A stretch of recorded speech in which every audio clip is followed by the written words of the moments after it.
ਇਸੇ ਕਰਕੇ ਸਰਕਾਰ ਹੁਣ ਉਹ ਜਿਹੜੀ ਉਹਨਾਂ ਦੀ 6 ਮਹੀਨੇ ਤੋਂ ਕਿਰਕਰੀ ਹੋਈ ਆ, ਉਹ ਕਿਸਾਨਾਂ ਦੇ ਨਾਲ ਹੁਣ ਇਸ ਵੇਲੇ ਆਪਣੀਆਂ ਢਿੱਡੜਕੀਆਂ ਲੈ ਰਹੀ ਆ। ਜੇ ਮੋਦੀ ਸੱਚਾ ਸੁੱਚਾ ਆ ਤੇ ਜੇ ਕਿਸੇ ਨੇ ਵੀ ਕੀਤਾ ਹੈ ਤੇ ਉਹ ਚੀਜ਼ ਦੇ ਉੱਤੇ ਜਾਂਚ ਹੋ ਕੇ ਉਹ ਬੰਦੇ ਨੂੰ ਸਜ਼ਾ ਮਿਲਣੀ ਚਾਹੀਦੀ ਆ। ਇਹ ਲੋਕਾਂ ਦਾ ਪੈਸਾ ਸਰਕਾਰੀ ਖਜ਼ਾਨੇ ਵਿੱਚ ਵਾਪਸ ਆਉਣਾ ਚਾਹੀਦਾ। ਅਖੀਰ ਵਿੱਚ ਇਹ ਹੀ ਕਹਿੰਦੇ ਹੁੰਦੇ ਆ ਵੀ ਫੈਸਲਾ ਸੰਯੁਕਤ ਮੋਰਚੇ ਨੇ ਲੈਣਾ, ਪਰ ਕਿਤੇ ਨਾ ਕਿਤੇ ਉਹ ਜਿਹੜੀ ਭਾਸ਼ਾ ਬੀਜੇਪੀ ਸਮਝਦੀ ਉਸ ਭਾਸ਼ਾ ਦੇ ਵਿੱਚ ਉਹ ਟੀਕਾ ਜ਼ਰੂਰ ਲਾ ਕੇ ਆਉਂਦੇ ਆ। ਬੀਜੇਪੀ ਸਰਕਾਰ ਨੂੰ ਤਾਂ ਕਈ ਵਾਰੀ ਦੂਸਰੀਆਂ ਪਾਰਟੀਆਂ ਦੇ ਲੀਡਰ EVM ਸਰਕਾਰ ਵੀ ਬੋਲਦੇ ਆ। ਕਰੋਨਾ ਸਰਕਾਰੀ ਤੇ ਨਹੀਂ ਹੈਗਾ ਵੀ ਜਿੱਥੇ ਸਰਕਾਰ ਚਾਹੁੰਦੀ ਆ ਉੱਥੇ ਕਰੋਨਾ ਦਾ ਅਸਰ ਆ, ਜਿੱਥੇ ਸਰਕਾਰ ਨਹੀਂ ਚਾਹੁੰਦੀ ਉੱਥੇ ਕਰੋਨਾ ਦਾ ਨਹੀਂ ਅਸਰ।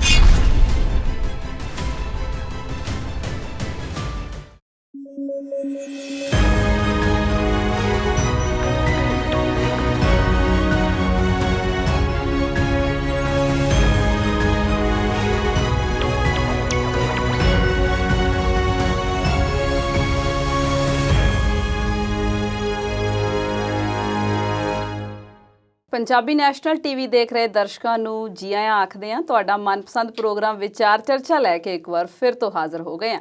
ਅੱਜ ਦੇ ਪ੍ਰੋਗਰਾਮ ਦੇ ਵਿੱਚ ਅਸੀਂ ਆਪਣੇ ਮਾਹਿਰ ਮਹਿਮਾਨ ਤੋਂ ਜਾਣਾਂਗੇ ਕਿ ਸਿੱਧੀ ਅਦਾਇਗੀ ਨੂੰ ਲੈ ਕੇ ਕੇਂਦਰ ਦਾ ਰਵੱਈਆ ਹੁਣ ਕਿੱਦਾਂ ਦਾ ਆ। ਰਾਫੇਲ ਜਹਾਜ਼ ਦਾ ਕੀ ਰੌਲਾ ਰੱਪਾ ਪੈ ਰਿਹਾ ਤੇ EVM ਮਸ਼ੀਨ ਹੁਣ ਕਿਉਂ ਸਵਾਲਾਂ ਦੇ ਘੇਰੇ ਵਿੱਚ ਆ ਗਈ ਹੈ। ਇਸ ਤੋਂ ਇਲਾਵਾ ਹੋਰ ਵੀ ਬਹੁਤ ਸਾਰੇ ਮੁੱਦਿਆਂ ਤੇ ਆਪਣੇ ਮਾਹਿਰ ਮਹਿਮਾਨ ਦੇ ਵਿਚਾਰ ਜਾਣਾਂਗੇ। ਇਸ ਵੇਲੇ ਮੇਰੇ ਨਾਲ ਸਟੂਡੀਓ 'ਚ ਮੌਜੂਦ ਨੇ ਸਾਡੇ ਐਕਸਪਰਟ ਸਰਦਾਰ ਗੁਰਨਾਮ ਸਿੰਘ ਬਿਲਗਾ ਜੀ। ਸਤਿ ਸ਼੍ਰੀ ਅਕਾਲ ਬਿਲਗਾ ਸਾਹਿਬ, ਸਵਾਗਤ ਕਰਦੇ ਹਾਂ। ਸਤਿ ਸ਼੍ਰੀ ਅਕਾਲ ਜੀ, ਬਹੁਤ ਬਹੁਤ ਧੰਨਵਾਦ। ਬਿਲਗਾ ਸਾਹਿਬ, ਸ਼ੁਰੂਆਤ ਕਰਦੇ ਹਾਂ ਅੱਜ ਦੇ ਪ੍ਰੋਗਰਾਮ ਦੀ। ਕੱਲ FCI ਬਚਾਓ ਦਿਵਸ ਮਨਾਇਆ ਗਿਆ ਤੇ ਕਿੱਦਾਂ ਦਾ ਮਾਹੌਲ ਰਿਹਾ ਪੂਰੇ ਦੇਸ਼ 'ਚ? ਸਵਲੀਨ ਜੀ, ਇਹ ਪਿਛਲੇ ਜਿਹੜਾ 6 ਮਹੀਨੇ ਦਾ ਕਿਸਾਨੀ ਅੰਦੋਲਨ ਚੱਲ ਰਿਹਾ ਆ, ਇਹ ਲੜੀਵਾਰ ਉਹਦਾ ਹੀ ਇੱਕ ਉਲੀਕਿਆ ਹੋਇਆ ਸੰਯੁਕਤ ਮੋਰਚੇ ਵੱਲੋਂ ਪ੍ਰੋਗਰਾਮ ਸੀ ਜੀ। ਜਿਹੜਾ FCI ਬਚਾਓ ਦਾ ਉਹਨੀ ਨਾਅਰਾ ਦੇ ਕੇ ਕੱਲ ਪੂਰੇ ਪੰਜਾਬ ਦੇ ਵਿੱਚ ਹੀ ਨਹੀਂ, ਬਾਕੀ ਖਾਸ ਕਰਕੇ ਹਰਿਆਣਾ ਤੇ ਮੱਧ ਪ੍ਰਦੇਸ਼ ਦੇ ਜਾਂ ਹੋਰ ਦੇਸ਼ ਦੇ ਹਿੱਸਿਆਂ ਵਿੱਚ ਵੀ ਇਸ ਦਾ ਅਸਰ ਬਹੁਤ ਵੱਡਾ ਦੇਖਣ ਨੂੰ ਮਿਲਿਆ। ਲਗਭਗ ਪੰਜਾਬ ਦੇ ਵਿੱਚ 22 ਜ਼ਿਲ੍ਹਿਆਂ 'ਚ 62 ਜਗ੍ਹਾ ਤੋਂ ਉੱਪਰ ਕੱਲ FCI ਬਚਾਓ FCI ਦੇ ਦਫ਼ਤਰਾਂ 'ਚ, ਜ਼ਿਲ੍ਹਾ ਹੈੱਡਕੁਆਟਰਾਂ 'ਚ ਜਾਂ ਗੋਦਾਮਾਂ ਦੇ ਮੂਹਰੇ ਕਿਸਾਨ ਜਥੇਬੰਦੀਆਂ ਵੱਲੋਂ ਹਿੱਸਾ ਲਿਆ ਗਿਆ ਤੇ ਘਿਰਾਓ ਕੀਤਾ ਗਿਆ ਤੇ ਆਪਣੇ ਮੰਗ ਪੱਤਰ ਦਿੱਤੇ ਗਏ।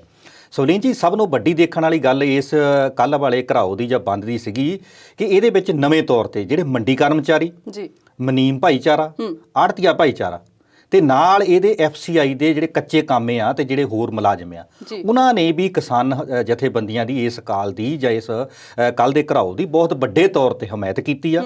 ਤੇ ਮੋਟੇ ਤੌਰ ਤੇ ਆਪਾਂ ਮੰਨ ਕੇ ਚੱਲਦੇ ਹਾਂ ਵੀ ਕੱਲ੍ਹ ਦਾ ਜਿਹੜਾ FCI ਬਚਾਓ ਦਿਵਸ ਸੀਗਾ ਉਹ ਪੂਰਨ ਤੌਰ ਤੇ ਭਾਰਤ ਵਿੱਚ ਸਫਲ ਰਿਹਾ। ਤੇ ਇੱਕ ਸੁਨੇਹਾ ਸੈਂਟਰ ਸਰਕਾਰ ਨੂੰ ਦੇਣ ਦਾ ਜਥੇਬੰਦੀਆਂ ਨੇ ਕੋਸ਼ਿਸ਼ ਕੀਤੀ ਆ ਕਿ ਜੇ FCI ਨਹੀਂ ਬਚਦੀ ਤੇ ਜਿਹੜਾ ਸਮੇਂ-ਸਮੇਂ ਤੇ ਸਰਕਾਰਾਂ ਜਿਹੜਾ 2 ਰੁਪਏ ਕਿਲੋ 3 ਰੁਪਏ ਕਿਲੋ ਕਣਕ ਜਾਂ ਚੌਲ ਲੋੜਵੰਦ ਪਰਿਵਾਰਾਂ ਨੂੰ ਦਿੰਦੀ ਆ, ਤੇ ਇਹ ਵੀ ਜਿਹੜੇ ਆਉਣ ਵਾਲੇ ਸਮੇਂ ਦੇ ਵਿੱਚ ਜਿਹੜੀਆਂ ਸਕੀਮਾਂ ਹੈਗੀਆਂ ਇਹ ਬਚਣੀਆਂ ਨਹੀਂ ਹੈ। ਕਿਉਂਕਿ ਜਿਸ ਤਰ੍ਹਾਂ ਸਰਕਾਰ ਦੇ ਆਉਣ ਵਾਲੇ ਸਮੇਂ ਦੇ ਵਿੱਚ ਸਕੀਮਾਂ ਬਣਾਈਆਂ ਜਾ ਰਹੀਆਂ ਕਿ ਡਾਇਰੈਕਟ ਜਿਹੜੀ ਆ ਉਹ ਵੱਡੇ ਕਾਰਪੋਰੇਟ ਘਰਾਣਿਆਂ ਨੂੰ ਜਿਹੜੀ ਸਾਰੀ ਖਰੀਦ ਦਾ ਹਿੱਸਾ ਉਹਨਾਂ ਦੇ ਹਿੱਸੇ ਚਲੇ ਜਾਣਾ, ਤੇ ਵੱਡੇ ਹਿੱਤ ਦੇ ਵਿੱਚ ਜਦੋਂ ਦੇਖਾਂਗੇ ਤਾਂ ਉਹ ਲੋਕ ਜਿਹੜੇ ਆ ਕਣਕ ਖਰੀਦਣਗੇ, ਚਾਵਲ ਖਰੀਦਣਗੇ ਤੇ ਉਹ ਸਰਕਾਰ ਨੂੰ ਮੁੜ ਕੇ 2 ਰੁਪਏ ਵਾਪਸ ਤਾਂ ਦੇਣਗੇ ਨਹੀਂ। ਉਹ ਸਰਕਾਰ ਨੂੰ ਫਿਰ ਜਦੋਂ ਵਾਪਸ ਮਹਿੰਗਾ ਦੇਣਗੇ ਤੇ ਸਰਕਾਰ ਜਿਹੜਾ ਡਾਇਰੈਕਟ ਬੈਨੀਫਿਟ ਵਾਲੀ ਸਕੀਮ ਲੋਕਾਂ ਨਾਲ ਅਪਣਾ ਰਹੀ, ਜਿੱਦਾਂ ਆਪਾਂ ਦੇਖਿਆ ਸੀਗਾ ਵੀ ਗੈਸ ਦੀ ਸਬਸਿਡੀ ਵੀ ਜਿੱਦਾਂ ਪਹਿਲਾਂ ਉਹਨਾਂ ਨੇ ਕਹਿ ਦਿੱਤਾ ਵੀ ਤੁਹਾਨੂੰ ਸਿੱਧੀ ਭੇਜੀ ਜਾਊਗੀ, ਆਪਾਂ ਉਹਦੇ ਹਾਲਾਤ ਦੇਖ ਲਏ ਆ। 400-450 ਤੋਂ ਲੈ ਕੇ ਹੁਣ ਉਹ 10, 20, 50, 100 ਰੁਪਏ ਤੱਕ ਉਹਦੀ ਅਮਾਊਂਟ ਆ ਗਈ ਆ।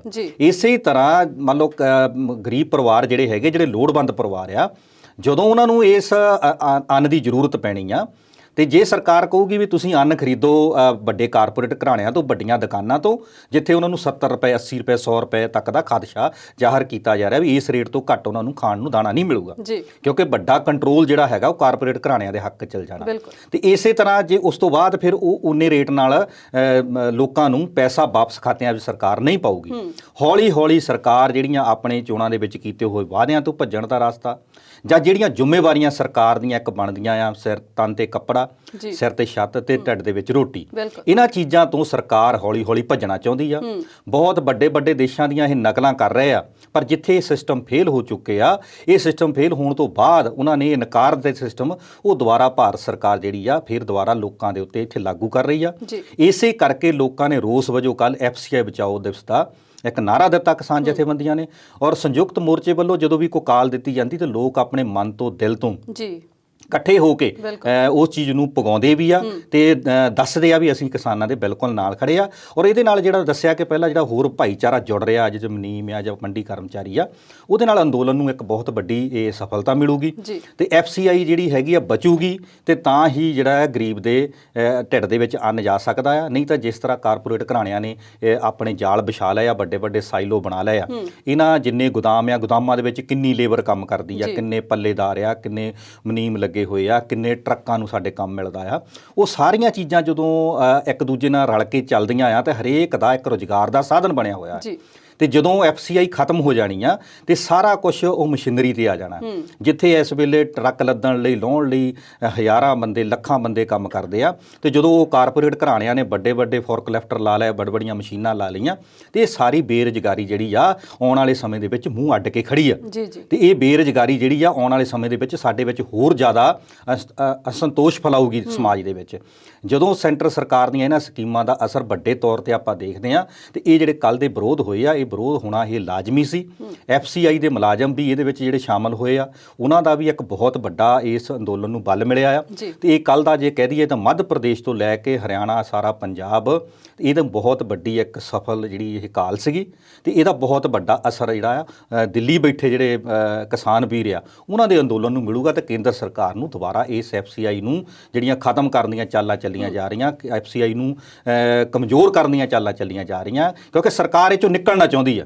ਮੋਦੀ ਸਰਕਾਰ ਜਾਂ ਉਹਦੇ ਅਫਸਰਾਂ ਦੀ ਇੱਕੋ ਹੀ ਗੱਲ ਆ ਵੀ FCI ਨੂੰ ਖਤਮ ਕਿੱਦਾਂ ਕਰਨਾ ਆ ਤੇ ਕਿਸਾਨਾਂ ਦਾ ਹੁਣ ਇੱਕ ਮਕਸਦ ਹੈ ਵੀ ਅਸੀਂ FCI ਨੂੰ ਬਚਾਉਣਾ ਕਿੱਦਾਂ।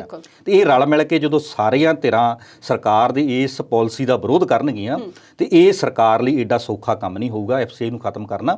ਦੇਖਦੇ ਆਉਣ ਵਾਲੇ ਸਮੇਂ ਦੇ ਵਿੱਚ ਕਿੱਦਾਂ ਦੇ ਇਹਦੇ ਰਿਜ਼ਲਟ ਆਉਂਦੇ ਆ, ਪਰ ਪੂਰਨ ਤੌਰ ਤੇ ਕੱਲ੍ਹ ਦੀ ਜਿਹੜੀ ਕਾਲ ਸੀਗੀ FCI ਦੀ ਬਚਾਓ ਦੀ ਜਾਂ ਸਰਕਾਰ ਦੇ ਖਿਲਾਫ ਸੀਗੀ, ਇਹਦੀ ਮੰਗ ਪੱਤਰਾਂ ਦੇ ਰਾਹੀਂ ਬਹੁਤ ਸਫਲ ਰਹੀ ਆ ਤੇ ਸਫਲ ਰਹਿਣ ਤੋਂ ਬਾਅਦ ਕਿਸਾਨਾਂ ਦੇ ਵਿੱਚ ਇਸ ਚੀਜ਼ ਦਾ ਬਹੁਤ ਵੱਡਾ ਉਤਸ਼ਾਹ ਆ। ਜੀ ਬਿਲਕੁਲ ਸਾਹਿਬ, ਜਿਵੇਂ ਤੁਸੀਂ ਦੱਸਿਆ ਕਿ FCI ਦਫ਼ਤਰਾਂ ਦਾ ਘਿਰਾਓ ਕੀਤਾ ਗਿਆ ਤੇ ਇਹ ਸਾਰਾ ਕੁਝ ਸ਼ਾਂਤੀਪੂਰਨ ਹੀ ਸੀ। ਕਿਤੇੋਂ ਵੀ ਇੱਡੀ ਕੋਈ ਵੱਡੀ ਰਿਪੋਰਟ ਨਹੀਂ ਆਈ ਹੈਗੀ ਵੀ ਜਿੱਥੇ ਕਿਸੇ ਤਰ੍ਹਾਂ ਦਾ ਕੋਈ ਤਣਾਅ ਹੋਇਆ ਹੋਵੇ ਜਾਂ ਕਿਤੇ ਕੋਈ ਟਕਰਾਅ ਦੀ ਸਥਿਤੀ ਬਣੀ ਹੋਵੇ, ਕਿਉਂਕਿ ਸ਼ਾਂਤਮਈ ਅੰਦੋਲਨ ਵੀ ਚੱਲ ਰਿਹਾ ਤੇ ਸ਼ਾਂਤਮਈ ਹੀ ਕੱਲ੍ਹ ਦਾ ਜਿਹੜਾ ਪ੍ਰਦਰਸ਼ਨ ਸੀਗਾ, ਜਿਹੜਾ ਘਰਾਓ ਸੀਗਾ, ਉਹ ਸ਼ਾਂਤਮਈ ਰਿਹਾ। ਕਿਤੇੋਂ ਵੀ ਕੋਈ ਬਹੁਤ ਵੱਡੀ ਅਣਸੁਖਾਵੀ ਕੋਈ ਘਟਨਾ ਨਹੀਂ ਸਾਹਮਣੇ ਆਈ। ਹਾਂ, ਇੱਕ ਚੀਜ਼ ਜ਼ਰੂਰ ਦੇਖੀ ਗਈ ਜਿਹੜੀ ਗਰਾਊਂਡ ਤੇ, ਜਿਹੜੀ ਕਿਸਾਨ ਅੰਦੋਲਨ ਲਈ ਜਾਂ ਜਥੇਬੰਦੀਆਂ ਲਈ ਥੋੜ੍ਹੀ ਫਿਕਰਮੰਦ ਗੱਲ ਆ ਕਿ ਜਿਸੇ ਇਸ ਤਰ੍ਹਾਂ ਦੇਖਦੇ ਕਿ ਜ਼ਿਲ੍ਹਾ ਹੈੱਡਕੁਆਟਰਾਂ ਤੇ ਜਿਹੜੇ ਦਫ਼ਤਰਾਂ ਦੇ ਧਰਨੇ ਹੋਏ ਆ ਉਹ ਤਾਂ ਤਕਰੀਬਨ ਰਲ ਮਿਲ ਕੇ ਨਹੀਂ ਇਕੱਠੇ ਕਰ ਲੈ, ਪਰ ਜਿਹੜੇ ਲੋਕਲ ਤਹਿਸੀਲ ਪੱਧਰ ਦੇ ਹੀ ਜਾਂ ਛੋਟੇ ਕਸਬਿਆਂ ਦੇ ਪੱਧਰਾਂ ਦੇ ਜਿੱਥੇ ਵੀ FCI ਦੇ ਜਾਂ ਰਾਜ ਗੋਦਾਮ ਸੀਗੇ, ਉੱਥੇ ਇਹ ਚੀਜ਼ ਜ਼ਰੂਰ ਦੇਖਣ ਨੂੰ ਮਿਲੀ ਆ ਵੀ ਆਪੋ ਆਪਣੀਆਂ ਜਿਹੜੀਆਂ ਜਥੇਬੰਦੀਆਂ ਨੇ ਆ ਉਹਨਾਂ ਨੇ ਅਲੱਗ-ਅਲੱਗ ਵੀ ਪ੍ਰਦਰਸ਼ਨ ਕੀਤੇ ਆ ਜਾਂ ਅਸੀਂ ਸਵਾਲ ਵੀ ਕੀਤੇ ਉਹਨਾਂ ਨੂੰ ਵੀ ਆਪਾਂ ਵੱਡੀ ਲੜਾਈ ਜੇ ਤੁਸੀਂ ਦਿੱਲੀ ਦੇ ਸਰਕਾਰ ਦੇ ਖਿਲਾਫ ਲੜ ਰਹੇ ਹੋ ਤੇ ਤੁਹਾਨੂੰ ਇਕੱਠੇ ਹੋ ਕੇ ਇਹ ਲੜਾਈ ਲੜਨੀ ਚਾਹੀਦੀ ਆ। ਪਰ ਫਿਰ ਵੀ ਕਿਤੇ ਲੋਕਲ ਪੱਧਰ ਤੇ ਕਈ ਵਾਰੀ ਬਖਰੇਵੇਂ ਹੋ ਜਾਂਦੇ ਵਿਚਾਰਾਂ ਦੇ ਜਾਂ ਕਈ ਵਾਰੀ ਕੋਈ ਸਲਾਹ ਮਸ਼ਵਰਾ ਨਹੀਂ ਬਣ ਪਾਉਂਦਾ, ਪਰ ਫਿਰ ਵੀ ਇਹ ਛੋਟੀਆਂ ਗੱਲਾਂ ਆ। ਵੱਡੇ ਲੈਵਲ ਤੇ ਕੋਈ ਕਿਸੇ ਤਰ੍ਹਾਂ ਦੀ ਘਟਨਾ ਅਣਸੁਖਾਵੀ ਨਹੀਂ ਵਰਤੀ ਔਰ ਇਹ ਕਿਸਾਨ ਮੋਰਚੇ ਲਈ, ਕਿਸਾਨਾਂ ਲਈ ਇਹ ਬਹੁਤ ਚੰਗੀ ਗੱਲ ਆ ਤੇ ਕਿਉਂਕਿ ਹੁਣ ਕਿਸਾਨਾਂ ਨੇ 26 ਜਨਵਰੀ ਦੀ ਘਟਨਾ ਤੋਂ ਬਾਅਦ ਬਹੁਤ ਵੱਡੇ ਸਬਕ ਵੀ ਲਏ ਆ, ਉਹ ਤੋਂ ਸਿੱਖਿਆ ਵੀ ਆ। ਔਰ ਕਹਿੰਦੇ ਹੁੰਦੇ ਆ ਵੀ ਬੰਦਾ ਉਹੀ ਕਾਮਯਾਬ ਹੁੰਦਾ ਜਦੋਂ ਆਪਣੀ ਇੱਕ ਭੁੱਲ ਤੋਂ ਸਿੱਖ ਕੇ ਅੱਗੇ ਨਿਕਲਦਾ ਆ। ਜਦੋਂ ਸਿੱਖ ਕੇ ਅੱਗੇ ਜਾਂਦੇ ਆ ਤੇ 26 ਜਨਵਰੀ ਦੀ ਘਟਨਾ ਨੇ ਸਾਰਿਆਂ ਨੂੰ ਇਸ ਗੱਲ ਲਈ ਸੋਚਣ ਲਈ ਮਜਬੂਰ ਕੀਤਾ ਆ ਵੀ ਜੇ ਅਸੀਂ ਕਿਸੇ ਗੱਲ ਦਾ ਵੀ ਕੋਈ ਟਕਰਾਓ ਪੈਦਾ ਕਰਾਂਗੇ ਜਾਂ ਅਸੀਂ ਕੋਈ ਪੁਲਿਸ ਨਾਲ ਜਾਂ ਸਰਕਾਰ ਦੇ ਮੁਲਾਜ਼ਮਾਂ ਨਾਲ ਕੋਈ ਕਿਸ ਤਰ੍ਹਾਂ ਦੀ ਧੱਕੇਸ਼ਾਹੀ ਕਰਾਂਗੇ ਤੇ ਇਹਦੇ ਵਿੱਚ ਅੰਦੋਲਨ ਦਾ ਨੁਕਸਾਨ ਹੈ। ਅੰਦੋਲਨ ਦਾ ਨੁਕਸਾਨ ਮਤਲਬ ਹੈ ਸਿੱਧਾ ਪੰਜਾਬ ਦੀ ਖੇਤੀ ਦਾ ਨੁਕਸਾਨ ਆ। ਪੰਜਾਬ ਦੇ ਨਾਲ ਫਿਰ ਬਾਕੀ ਜਿਹੜੇ ਸਾਡੇ ਹੋਰ ਸੂਬੇ ਨਾਲ ਜੁੜੇ, ਹਰਿਆਣਾ ਆ, ਮੱਧ ਪ੍ਰਦੇਸ਼ ਆ, ਉੱਤਰ ਪ੍ਰਦੇਸ਼ ਆ, ਇਹ ਸਾਰੀਆਂ ਚੀਜ਼ਾਂ ਦਾ ਨੁਕਸਾਨ ਹੋਣਾ ਆ। ਕਦੋਂ ਹੋਣਾ ਆ? ਜਦੋਂ ਅਸੀਂ ਜਥੇਬੰਦੀਆਂ ਦੇ ਕਹਿਣੇ ਤੋਂ ਬਾਹਰ ਜਾ ਕੇ ਕਿਤੇ ਨਾ ਕਿਤੇ ਹਿੰਸਾ ਕਰਾਂਗੇ, ਕਿਤੇ ਨਾ ਕਿਤੇ ਕੋਈ ਟਕਰਾਓ ਦੀ ਸਥਿਤੀ ਪੈਦਾ ਕਰਾਂਗੇ। ਕਿਉਂਕਿ ਹੁਣ ਤੱਕ ਵੀ ਆਪਾਂ ਦੇਖ ਲਈਏ ਜਿਹੜੇ MLA ਸਾਹਿਬ BJP ਦੇ ਅਬੋਹਰ ਤੋਂ ਸੀਗੇ, ਉੱਥੋਂ ਜਦੋਂ ਉਹਨਾਂ ਦਾ ਉਹ ਵਿਰੋਧ ਹੁੰਦਾ, ਵਿਰੋਧ ਦਾ ਕੋਈ ਹੱਦ ਚਾਹੀਦੀ ਸੀਗੀ। ਜਦੋਂ ਆਪਾਂ ਸਾਰੀਆਂ ਖਬਰਾਂ ਦੇਖੀਆਂ, ਆਪਾਂ ਦੇਖਿਆ ਕਿ ਜਦੋਂ ਕਿਸੇ ਹੱਦ ਤੋਂ ਬਾਹਰ ਜਾ ਕੇ ਆਪਾਂ ਮਾਰ ਕਟਾਈ ਕਰਦੇ ਜਾਂ ਨਿਰਵਸਤਰ ਕਰਦੇ ਕਿਸੇ ਨੂੰ, ਇਹਦੇ ਨਾਲ ਕਿਸੇ ਦੀ ਸੋਭਾ ਨਹੀਂ ਬਣੀ, ਨਾ ਜਥੇਬੰਦੀਆਂ ਦੀ ਬਣੀ ਆ, ਨਾ ਪੰਜਾਬੀਅਤ ਦੀ ਬਣੀ ਆ, ਨਾ ਕਿਸਾਨੀ ਦੀ ਬਣੀ ਆ। ਤੇ ਵਿਰੋਧ ਕਰਨ ਦਾ ਜਿਹੜਾ ਸਾਡੇ ਲੋਕਤੰਤਰ ਹਿੱਸੇ ਦੇ ਵਿੱਚ ਸਾਡਾ ਬਣਦਾ ਜਿੰਨਾ ਹੈਗਾ, ਸਾਨੂੰ ਉੱਦਾਂ ਹੀ ਕਰਨਾ ਚਾਹੀਦਾ ਤੇ ਬਹੁਤ ਵਧੀਆ ਸਫਲ ਰਿਹਾ ਕੱਲ੍ਹ ਦਾ ਕੰਮ। ਜੀ ਬਿਲਕੁਲ ਸਾਹਿਬ, ਕੇਂਦਰ ਦਾ ਪੇਚ ਫਸਿਆ ਹੋਇਆ ਜੀ ਸਿੱਧੀ ਅਦਾਇਗੀ ਨੂੰ ਲੈ ਕੇ, ਤੇ ਉਵੇਂ ਕੇਂਦਰ ਸਰਕਾਰ ਹਾਲੇ ਅੜੀ ਹੋਈ ਹੈ ਜਾਂ ਥੋੜੀ ਨਰਮ ਪਈ ਆ? ਸਵਲੀਨ ਜੀ, ਇਹ ਕੇਂਦਰ ਸਰਕਾਰ ਦਾ ਪੇਚ ਫਸਿਆ ਨਹੀਂ ਹੈਗਾ।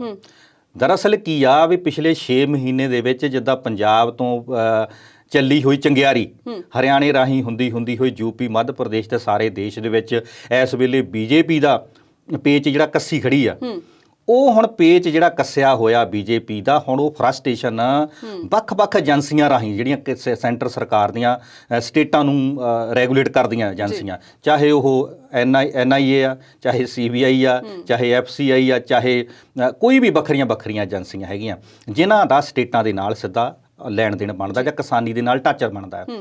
ਇਸੇ ਕਰਕੇ ਸਰਕਾਰ ਹੁਣ ਉਹ ਜਿਹੜੀ ਉਹਨਾਂ ਦੀ 6 ਮਹੀਨੇ ਤੋਂ ਕਿਰਕਰੀ ਹੋਈ ਆ, ਉਹ ਕਿਸਾਨਾਂ ਦੇ ਨਾਲ ਹੁਣ ਇਸ ਵੇਲੇ ਆਪਣੀਆਂ ਢਿੱਡੜਕੀਆਂ ਲੈ ਰਹੀ ਆ, ਕਿਸਾਨਾਂ ਦੇ ਨਾਲ ਆਪਣਾ ਹੁਣ ਉਹ ਗੁੱਸਾ ਜ਼ਾਹਰ ਕਰ ਰਹੇ ਆ ਕਿ ਉਹ ਤਰੀਕੇ ਨਾਲ ਕਰ ਰਹੇ ਆ। ਉਹਨਾਂ ਨੂੰ ਪਤਾ ਵੀ ਸਾਡੇ ਹੱਥ ਸੈਂਟਰ ਸਰਕਾਰ ਆ, ਸਾਡੇ ਹੱਥ ਵਿੱਚ ਸਾਰਾ ਤੰਤਰ ਆ। ਇਸੇ ਕਰਕੇ ਪਿਛਲੇ ਲੰਬੇ ਸਮੇਂ ਤੋਂ ਸਿੱਧੀ ਅਦਾਇਗੀ ਦੇ ਵਿੱਚ ਉਹਨਾਂ ਦਾ ਪੂਰਾ ਜ਼ੋਰ ਲੱਗਾ ਪਿਆ ਸੀ ਵੀ ਅਸੀਂ ਕਿਸਾਨਾਂ ਨੂੰ ਸਿੱਧੀ ਅਦਾਇਗੀ ਕਰਨੀ ਆ। ਪਰ ਇਹਦਾ ਨੁਕਸਾਨ ਕੀ ਆ? ਕਿਸਾਨ ਨਹੀਂ ਇਹ ਗੱਲ ਕਹਿੰਦੇ ਵੀ ਸਾਡੀ ਸਿੱਧੀ ਅਦਾਇਗੀ ਨਾ ਕੀਤੀ ਜਾਵੇ। ਨੁਕਸਾਨ ਜਿਹੜੇ ਦੋ ਵੱਡੇ ਸਭ ਨੂੰ ਆ। ਇੱਕ ਤਾਂ ਜੇ ਸਿੱਧੀ ਅਦਾਇਗੀ ਹੁੰਦੀ ਆ ਤੇ ਜਿਹੜਾ ਆੜ੍ਹਤੀਏ ਦੇ ਨਾਲ ਕਿਸਾਨ ਦਾ ਇੱਕ ਭਾਈਚਾਰਕ ਸਾਂਝ ਬਣੀ ਹੋਈ ਆ, ਪਰਿਵਾਰਕ ਰਿਸ਼ਤਾ ਬਣਿਆ ਹੋਇਆ ਹੈ, ਲੈਣ ਦੇਣ ਦਾ ਸੁੱਖ ਸਾਂਝ, ਉਹ ATM ਆਪਾਂ ਸਿੱਧਾ ਕਹਿੰਦੇ ਵੀ ਆੜ੍ਹਤੀਆ ਇੱਕ ਕਿਸਾਨ ਦਾ ATM ਆ। ਜਦੋਂ ਵੀ ਕਿਸਾਨ ਨੂੰ ਜ਼ਰੂਰਤ ਪੈਂਦੀ ਆ, ਕੋਈ ਰਾਤ ਬਰਾਤੇ ਵੀ ਕੋਈ ਬਾਂਠ ਮਾਰ ਤੇ ਲੋੜ ਪੈਂਦੀ ਆ, ਕੋਈ ਦਵਾਈ ਦਾਰੂ ਲਿਆਉਣੀ ਆ ਜਾਂ ਖਾਦ ਚੱਕਣੀ ਆ, ਕੁਝ ਵੀ ਕਰਨਾ, ਡੀਜ਼ਲ ਖਰੀਦਣਾ ਆ, ਤੇ ਆੜ੍ਹਤੀਏ ਦੇ ਕੋਲ ਜਾ ਕੇ ਬੰਦਾ ਘੰਟੇ ਦੇ ਵਿੱਚ ਪੈਸੇ ਲੈ ਕੇ ਆਪਣਾ ਕੰਮ ਕਰ ਲੈਂਦਾ। ਜਦੋਂ ਸਿੱਧੀ ਅਦਾਇਗੀ ਹੋਊਗੀ ਤੇ ਆੜ੍ਹਤੀਆ ਭਾਈਚਾਰਾ ਜਿਹੜਾ ਸਿੱਧਾ ਉਹ ਕਿਸਾਨ ਦੇ ਵਿੱਚੋਂ ਬਾਹਰ ਚੱਲ ਜੂ, ਕਿਸਾਨੀ ਦੇ ਵਿੱਚੋਂ ਬਾਹਰ ਚੱਲ ਜੂਗਾ, ਕਿਉਂਕਿ ਉਹਨਾਂ ਦਾ ਜਿਹੜਾ ਕਮਿਸ਼ਨ ਆਉਣਾ ਆ ਉਹ ਇੱਕ ਅਲੱਗ ਵਿਸ਼ਾ ਆ। ਉਹ ਤਾਂ ਹਜੇ ਵੀ ਗੱਲ ਖੜੀ ਆ ਵੀ ਹੁਣ ਜਿਹੜਾ CC ਲਿਮਟ ਵੀ ਬਣੀ ਉਹਦੇ ਬਾਰੇ ਵੀ ਆਪਾਂ ਗੱਲ ਕਰਦੇ ਹਾਂ। ਪਰ ਇਹ ਕਿਸਾਨੀ ਦੇ ਲਈ ਬਹੁਤ ਵੱਡੀ ਇਹ ਇੱਕ ਦੁਬਾਰਾ ਟੀਕਾ ਲਾਉਣ ਵਾਲੀ ਗੱਲ ਆ ਪੰਜਾਬੀਆਂ ਨੂੰ, ਕਿਉਂਕਿ ਪੰਜਾਬ ਤੇ ਇਹਦਾ ਜ਼ਿਆਦਾ ਅਸਰ ਹੋਣਾ। ਉਹਦਾ ਕਾਰਨ ਕੀ ਆ ਕਿ ਪੰਜਾਬ ਦੇ ਲੋਕ ਜਿਹੜੇ ਆ ਉਹ ਬਹੁਤ ਜ਼ਿਆਦਾ ਵਿਦੇਸ਼ਾਂ ਵਿੱਚ ਬੈਠੇ ਆ। ਉਹਨਾਂ ਦੀਆਂ ਜ਼ਮੀਨਾਂ ਜਿਹੜੇ ਇੱਥੇ ਲੋਕ ਬਾਹਰ ਰਹੇ ਆ ਉਹ ਠੇਕੇ ਤੇ, ਹਿੱਸੇ ਤੇ ਜਾਂ ਕਿਸੇ ਨਾ ਕਿਸੇ ਤਰ੍ਹਾਂ ਉਹਨਾਂ ਦਾ ਸਾਰਾ ਖੇਤੀਬਾੜੀ ਦਾ ਕੰਮ ਇੱਥੇ ਦੇ ਲੋਕ ਦੇਖ ਰਹੇ ਆ। ਹੁਣ ਮੰਨ ਲਓ ਤੁਸੀਂ NRI ਹੋ, ਤੁਹਾਡੇ 10 ਖੇਤ ਆ, ਮੈਂ ਬਾਹਰ ਆਇਆ ਤੇ ਮੇਰੇ ਕੋਲ ਤੁਸੀਂ ਕਹਿ ਦਿੱਤਾ ਵੀ ਤੁਸੀਂ ਮੇਰੇ ਖੇਤ ਬਾਓ, ਤੇ ਹੁਣ ਫਰਦ ਤੁਹਾਡੀ ਲੱਗੂਗੀ, ਜਮ੍ਹਾਂਬੰਦੀ ਤੁਹਾਡੀ ਲੱਗੂਗੀ, ਪੈਸੇ ਤੁਹਾਡੇ ਖਾਤੇ ਜਾਣਗੇ। ਮੈਂ ਤੁਹਾਨੂੰ ਆਲਰੇਡੀ ਠੇਕਾ ਦੇ ਚੁੱਕਾ ਆ ਤੇ ਉਹ ਤੁਸੀਂ ਵਿਦੇਸ਼ ਵਿੱਚੋਂ 10 ਸਾਲ ਲਈ ਆਉਂਦੇ, 2 ਸਾਲ ਲਈ ਆਉਂਦੇ, 5 ਸਾਲ ਲਈ ਆਉਂਦੇ, ਤੁਸੀਂ ਮੈਨੂੰ ਕਿੱਦਾਂ ਪੈਸੇ ਵਾਪਸ ਦੇਵੋਗੇ? ਇਹ ਬਹੁਤ ਵੱਡੀਆਂ ਸਮੱਸਿਆਵਾਂ ਆ ਜਿਹਨੂੰ ਅਪਡੇਟ ਕਰਨ ਲਈ ਰਿਕਾਰਡ ਨੂੰ ਕਿਸਾਨਾਂ ਨੇ ਇਹ ਕਿਹਾ, ਪੰਜਾਬ ਸਰਕਾਰ ਨੇ ਵੀ ਇਹ ਕਿਹਾ ਵੀ ਇਹਨੂੰ ਹਜੇ ਲੰਬਾ ਸਮਾਂ ਚਾਹੀਦਾ, ਇਹਦਾ ਦੇਖਣਾ ਪਊਗਾ। ਕਾਸ਼ਤਕਾਰ ਜਿਹੜਾ ਆ ਉਹਨੂੰ ਬੈਨੀਫਿਟ ਆਉਣਾ ਚਾਹੀਦਾ। ਜਿਹੜਾ ਮਾਲਕ ਬੈਠਾ ਵਿਦੇਸ਼ਾਂ 'ਚ ਬੈਠਾ ਜਾਂ ਸ਼ਹਿਰਾਂ 'ਚ ਨੌਕਰੀਆਂ ਕਰਦੇ ਬੈਠੇ ਆ, ਉਹਨਾਂ ਦੇ ਖਾਤਿਆਂ 'ਚ ਪੈਸੇ ਚਲੇ ਗਏ, ਕਿਸਾਨ ਤਾਂ ਫਿਰ ਮਾਰਿਆ ਗਿਆ। ਇਹ ਬਹੁਤ ਵੱਡੀਆਂ ਸਮੱਸਿਆਵਾਂ ਹੈਗੀਆਂ ਤੇ ਇਹ ਸਮੱਸਿਆਵਾਂ ਨੂੰ ਦੇਖਦੇ ਹੋਏ ਇਸ ਗੱਲ ਦਾ ਵੀ ਸਰਕਾਰ ਦਾ ਵਿਰੋਧ ਕੀਤਾ ਜਾ ਰਿਹਾ। ਪੰਜਾਬ ਸਰਕਾਰ ਨੇ ਡਟ ਕੇ ਗੱਲ ਕਹਿਤੀ ਵੀ ਇਸ ਚੀਜ਼ ਨੂੰ ਜੇ ਅਪਲਾਈ ਵੀ ਕਰਨਾ ਤੇ ਇਹਨੂੰ ਲੰਬਾ ਸਮਾਂ ਚਾਹੀਦਾ। ਜੀ, ਮੁੱਦੇ ਹਾਲੇ ਹੋਰ ਵੀ ਨੇ ਪਰ ਹੁਣ ਵੇਲਾ ਹੋ ਗਿਆ ਇੱਕ ਛੋਟੀ ਜਿਹੀ ਬ੍ਰੇਕ ਦਾ। ਜਲਦ ਹਾਜ਼ਰ ਹੁੰਨੇ ਆ।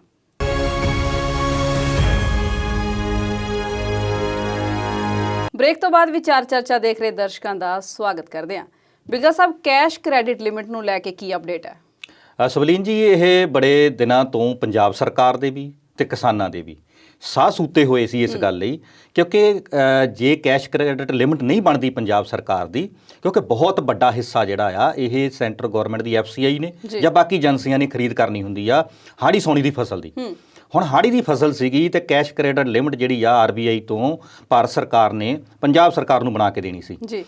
ਉਹ ਲਿਮਿਟ ਲਈ ਕਿਤੇ ਨਾ ਕਿਤੇ ਕੇਂਦਰੀ ਸਰਕਾਰ ਜਾਂ BJP ਦੀ ਸਰਕਾਰ ਉੜਕੇ ਢਾਹ ਰਹੀ ਸੀ, ਕਿਉਂਕਿ ਉਹਨਾਂ ਦਾ ਇੱਕ ਹੀ ਜ਼ੋਰ ਲੱਗਾ ਸੀ, ਜਿੱਦਾਂ ਆਪਾਂ ਪਿਛਲੇ ਹਿੱਸੇ 'ਚ ਵੀ ਗੱਲ ਕੀਤੀ ਆ ਵੀ ਅਸੀਂ ਕਿਸਾਨਾਂ ਨੂੰ ਡਾਇਰੈਕਟ ਪੇਮੈਂਟ ਦੇਣੀ ਆ। ਪਰ ਫਿਰ ਵੀ ਕਿਸੇ ਨਾ ਕਿਸੇ ਤਰ੍ਹਾਂ ਲੱਗਦਾ ਸੀ ਵੀ ਬਾਹਲਾ ਵੱਡਾ ਇਸ ਵੇਲੇ ਪੰਜਾਬ ਸਰਕਾਰ ਵੱਲੋਂ ਵੀ ਬਾਰ-ਬਾਰ ਉਹਨਾਂ 'ਤੇ ਦਬਾਅ ਪਾਇਆ ਜਾ ਰਿਹਾ ਸੀ ਤੇ ਕਿਸਾਨ ਜਥੇਬੰਦੀਆਂ ਵੱਲੋਂ ਵੀ ਬਈ ਇਹ ਜਿਹੜਾ ਡਾਇਰੈਕਟ ਪੇਮੈਂਟ ਵਾਲਾ ਇਹਨੂੰ ਬਾਅਦ 'ਚ ਮੁੱਦੇ ਨੂੰ ਹੱਲ ਕਰਾਂਗੇ, ਪਹਿਲਾਂ ਕਿਸਾਨੀ ਮੁੱਦੇ ਹੱਲ ਹੋ ਜਾਣ। ਪਰ ਫਿਰ ਆੜ੍ਹਤੀਆਂ ਭਾਈਚਾਰੇ ਦਾ ਵਿੱਚੋਂ ਬਾਹਰ ਨਿਕਲ ਜਾਣਾ ਡਾਇਰੈਕਟ ਪੇਮੈਂਟ ਦੇ ਨਾਲ। ਪਰ ਫਿਰ ਵੀ ਇਹ ਸਾਰੇ ਕੁਝ ਨੂੰ ਦੇਖਦੇ ਹੋਏ ਤੇ ਜਿਹੜੀ ਇਸ ਵੇਲੇ ਆ RBI ਨੇ ਕੈਸ਼ ਕ੍ਰੈਡਿਟ ਲਿਮਿਟ ਜਿਹੜੀ ਆ ਪੰਜਾਬ ਨੂੰ ਜਾਰੀ ਕਰ ਦਿੱਤੀ ਆ। ਪਰ ਹਜੇ ਜਿਹੜਾ ਆੜ੍ਹਤੀ ਭਾਈਚਾਰੇ ਦਾ ਕਮਿਸ਼ਨ ਆ ਹਜੇ ਉਹਦੇ ਬਾਰੇ ਵੀ ਹਜੇ ਅਸਮੰਜਸ ਬਣਿਆ ਹੋਇਆ ਆ ਵੀ ਕੀ ਹੋਣਾ ਹੈ ਜਾਂ ਕੀ ਕਰਨਾ ਆ, ਉਹ ਕਿੱਦਾਂ ਅਦਾਇਗੀ ਉਹਦੀ ਹੋਊਗੀ, ਕਿੱਦਾਂ ਉਹਦਾ ਹਿਸਾਬ ਕਿਤਾਬ ਬਣੂਗਾ। ਕਿਉਂਕਿ ਹਜੇ ਕੇਂਦਰ ਸਰਕਾਰ ਜਿਹੜੀ ਆ ਪੂਰਾ ਜ਼ੋਰ ਲਾ ਰਹੀ ਹੈ ਇਸ ਵੇਲੇ ਬਈ ਅਸੀਂ ਹਜੇ ਵੀ ਡਾਇਰੈਕਟ ਪੇਮੈਂਟ ਹੀ ਕਿਸਾਨਾਂ ਦੇ ਖਾਤੇ 'ਚ ਕਰਨੀ ਆ। ਪਰ ਉਹਦੇ ਲਈ ਅਪਡੇਟ ਕਰਨ ਲਈ ਜਿੱਦਾਂ ਪਹਿਲਾਂ ਵੀ ਗੱਲ ਕੀਤੀ ਆ ਤੇ ਬਹੁਤ ਲੰਬਾ ਸਮਾਂ ਚਾਹੀਦਾ, ਉਹ 'ਚ ਬੜੀਆਂ ਕੰਪਲੀਕੇਟਡ ਮਸਲੇ ਹੈਗੇ ਆ ਤੇ ਭ੍ਰਿਸ਼ਟਾਚਾਰ ਇਹਦੇ ਨਾਲ ਹੋਰ ਫੈਲੂਗਾ। ਕਿਉਂਕਿ ਜਦੋਂ 10-20% 30% ਕਿਸਾਨ ਆਪਣੀ ਪਹੁੰਚ ਨਾਲ ਮਿੰਟੋ ਮਿੰਟੀ ਰਿਕਾਰਡ ਅਪਡੇਟ ਕਰਾ ਲੈਣਗੇ। ਖਾਸ ਕਰਕੇ ਸਾਡੇ ਦੇਖਦੇ ਕਿ ਪੰਜਾਬ ਦੇ ਵਿੱਚ ਜਿੰਨਾ ਚਿਰ ਬਜ਼ੁਰਗ ਜਿੰਦਾ ਬੈਠਾ ਹੁੰਦਾ ਤੇ ਉਹ ਤਾਂ ਆਪਣੇ ਬੱਚਿਆਂ ਦੇ ਨਾਂ ਛੇਤੀ ਜ਼ਮੀਨ ਵੈਸੇ ਨਹੀਂ ਕਰਾਉਂਦਾ, ਕਿਉਂਕਿ ਉਹਨੂੰ ਵੀ ਪਤਾ ਹੁੰਦਾ ਵੀ ਜਿੰਨਾ ਚਿਰ ਮੈਂ ਜਿੰਦਾ ਆ ਵੀ ਉਹਨਾਂ ਚਿਰ ਮੈਂ ਤੁਹਾਡੇ ਨਾਂ ਨਹੀਂ ਕਰਾਉਣੀ, ਕਿਉਂਕਿ ਤੁਸੀਂ ਮੈਨੂੰ ਮੁੜ ਕੇ ਪੁੱਛਣਾ ਵੀ ਹੈ ਨਹੀਂਗਾ। ਇਦਾਂ ਦੇ ਅਕਸਰ ਪੁਰਾਣੇ 'ਚ ਆਪਾਂ ਸੁਣਦੇ ਹਾਂ ਗੱਲਾਂ ਕਿ ਹੁਣ ਇੱਕ ਬਜ਼ੁਰਗ ਆ, ਉਹਦੇ 5 ਬੱਚੇ ਆਪੋ ਆਪਣੀ ਕਰ ਰਹੇ ਆ, ਤੇ ਉਹ ਘਰ ਦੇ ਵਿੱਚ ਇੱਕ ਬਜ਼ੁਰਗ ਜਿਹੜਾ ਆ ਉਹ ਇੱਕ ਵੱਡੇ ਵੀਰੇ ਦੇ ਨਾਲ ਰਹਿ ਰਿਹਾ, ਤੇ ਉਹ ਜਦੋਂ ਰਿਕਾਰਡ ਜਾਣਾ ਹੈ ਸਾਰਾ ਉਹ ਬਜ਼ੁਰਗ ਦੇ ਨਾਂ ਜਾਣਾ ਆ।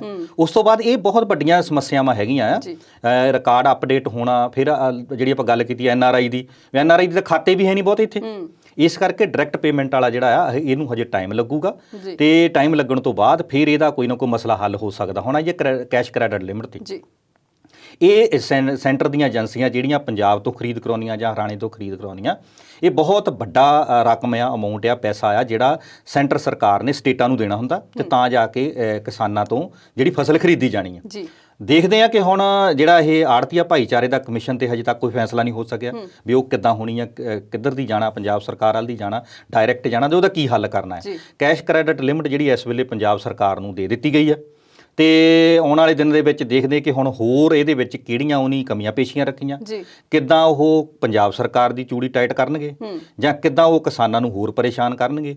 ਇਹ 5-4 ਮਸਲਿਆਂ ਦੇ ਵਿੱਚ ਐਂ ਲੱਗ ਰਿਹਾ ਆ ਕਿ ਜਿਸ ਤਰ੍ਹਾਂ ਕੇਂਦਰ ਸਰਕਾਰ ਇਸ ਵੇਲੇ ਰਵੱਈਆ ਅਪਣਾ ਰਹੀ ਆ, ਉਸ ਰਵੱਈਏ ਤੋਂ ਕਿਸਾਨ ਜਿਹੜੇ ਆ ਇਹ ਵੀ ਭਲੀਭਾਂਤ ਸਮਝ ਰਹੇ ਆ ਵੀ ਇਹ ਕਿਸਾਨੀ ਅੰਦੋਲਨ ਦੀ ਸਾਡੇ ਨਾਲ ਟਸਰ ਕੱਢੀ ਜਾ ਰਹੀ ਹੈ, ਤੇ ਕਿਸਾਨੀ ਅੰਦੋਲਨ ਕਰਕੇ ਜਿੰਨੀ BJP ਦੀ ਇਸ ਵੇਲੇ ਪੂਰੇ ਦੇਸ਼ ਦੇ ਵਿੱਚ ਕਿਰਕਰੀ ਹੋ ਰਹੀ ਆ, ਉਸ ਗੱਲ ਕਰਕੇ ਇਸ ਵੇਲੇ ਕਿਸਾਨਾਂ ਨੂੰ ਕੋਈ ਤੰਗੀ ਦੇਣ ਦਾ ਮੌਕਾ ਉਹ ਕੇਂਦਰ ਸਰਕਾਰ, ਮੋਦੀ ਸਰਕਾਰ ਜਾਂ BJP ਸਰਕਾਰ ਜਿਹੜੀ ਉਹ ਛੱਡ ਨਹੀਂ ਰਹੀ। ਚੰਗੀ ਤਰ੍ਹਾਂ ਚੂੜੀ ਕੱਸੀ ਜਾ ਰਹੀ ਕਿਸਾਨਾਂ ਦੀ। ਬਿਲਕੁਲ ਸਾਹਿਬ, ਰਾਫੇਲ ਜਹਾਜ਼ ਦੇ ਸੌਦੇ ਨੂੰ ਲੈ ਕੇ ਬੜਾ ਰੌਲਾ ਪਿਆ ਹੈ, ਤੇ ਕੀ ਆ ਪੂਰਾ ਮਾਮਲਾ? ਇਹ ਸਵਲੀਨ ਜੀ ਆਪਾਂ ਦੇਖਦੇ ਹਾਂ ਕਿ ਆਪਾਂ ਥੋੜਾ ਸਮਾਂ ਜੇ ਪਹਿਲਾਂ ਪਿੱਛੇ ਜਾਂਦੇ ਆ, ਤੇ ਇੱਕ ਬੋਫਰਸ ਤੋਪ ਘਟਾਲਾ ਵੀ ਆਇਆ ਸੀਗਾ ਜੀ, ਬੋਫਰਸ ਤੋਪ ਘਟਾਲਾ ਵੀ ਆਇਆ ਸੀਗਾ, ਤੇ ਉਹਦੇ ਵਿੱਚ ਵੀ ਕਾਂਗਰਸ ਸਰਕਾਰ ਤੇ ਬੜੇ ਵੱਡੇ ਦੋਸ਼ ਲੱਗੇ ਸੀ ਵੀ ਬੋਫਰਸ ਤੋਪ ਜਦੋਂ ਖਰੀਦੀਆਂ ਗਈਆਂ ਆ ਤੇ ਉਸ ਵੇਲੇ ਉਹਦੇ ਵਿੱਚ ਵੀ ਬਹੁਤ ਵੱਡੇ ਤੌਰ ਤੇ ਘੁਟਾਲੇ ਹੋਏ ਸੀ ਜੀ, ਚਾਹੇ ਕਿ ਕਾਰਗਿਲ ਜੰਗ ਵਿੱਚ ਫਿਰ ਉਹੀ ਤੋਪਾਂ ਬਹੁਤ ਕੰਮ ਵੀ ਆਈਆਂ ਸੀਗੀਆਂ। ਹੁਣ ਵੀ ਜਦੋਂ ਇਹ BJP ਸਰਕਾਰ ਸੱਤਾ 'ਚ ਆਉਂਦੀ ਆ, 2016 ਦੇ ਨੇੜੇ ਤੇੜੇ ਫਰਾਂਸ ਦੇ ਨਾਲ ਇੱਕ ਡੀਲ ਕੀਤੀ ਜਾਂਦੀ ਆ ਜੀ, ਤੇ ਉਦੋਂ ਤੋਂ ਹੀ ਕਾਂਗਰਸ ਦੇ ਮੁਖੀ ਰਾਹੁਲ ਗਾਂਧੀ ਤੇ ਜਾਂ ਕਾਂਗਰਸ ਦੇ ਹੋਰ ਬੁਲਾਰੇ ਲੀਡਰ ਹੈਗੇ ਆ, ਉਹ ਰੌਲਾ ਪਾਉਂਦੇ ਸੀ ਵੀ ਰਾਫੇਲ ਜਿਹੜਾ ਸੌਦਾ ਹੋਇਆ ਇਹਦੇ ਵਿੱਚ ਬਹੁਤ ਵੱਡਾ ਘੁਟਾਲਾ ਜਿਹੜਾ ਮੋਦੀ ਸਰਕਾਰ ਵੱਲੋਂ ਕੀਤਾ ਗਿਆ, ਜਾਂ ਮੋਦੀ ਸਰਕਾਰ ਦੇ ਜਿਹੜੇ ਕਾਰਪੋਰੇਟਾਂ ਦੇ ਨਾਲ ਰਿਲੇਟਡ ਬੰਦੇ ਆ, ਉਹਨਾਂ ਕੰਪਨੀਆਂ ਰਾਹੀਂ ਇਹ ਘੁਟਾਲੇ ਹੋਏ ਬਹੁਤ ਵੱਡੇ। ਪਰ ਇਸ ਮੁੱਦੇ ਨੂੰ ਜਦੋਂ 2019 ਦੇ ਵਿੱਚ ਇਲੈਕਸ਼ਨ ਹੁੰਦੀ ਆ ਪੂਰੇ ਭਾਰਤ ਦੀ, ਉੱਥੇ ਕਾਂਗਰਸ ਵੱਲੋਂ ਬਹੁਤ ਵੱਡੇ ਪੱਧਰ ਤੇ ਇਸ ਗੱਲ ਦਾ ਪ੍ਰਚਾਰ ਕੀਤਾ ਗਿਆ ਸੀ, ਪਰ ਉਹ ਤੋਂ ਬਾਅਦ ਵੀ ਲੋਕਾਂ ਨੇ ਸਰਕਾਰ ਜਿਹੜੀ ਉਹ ਮੋਦੀ ਸਾਹਿਬ ਦੀ ਦੁਬਾਰਾ ਬਣਾ ਦਿੱਤੀ ਜੀ।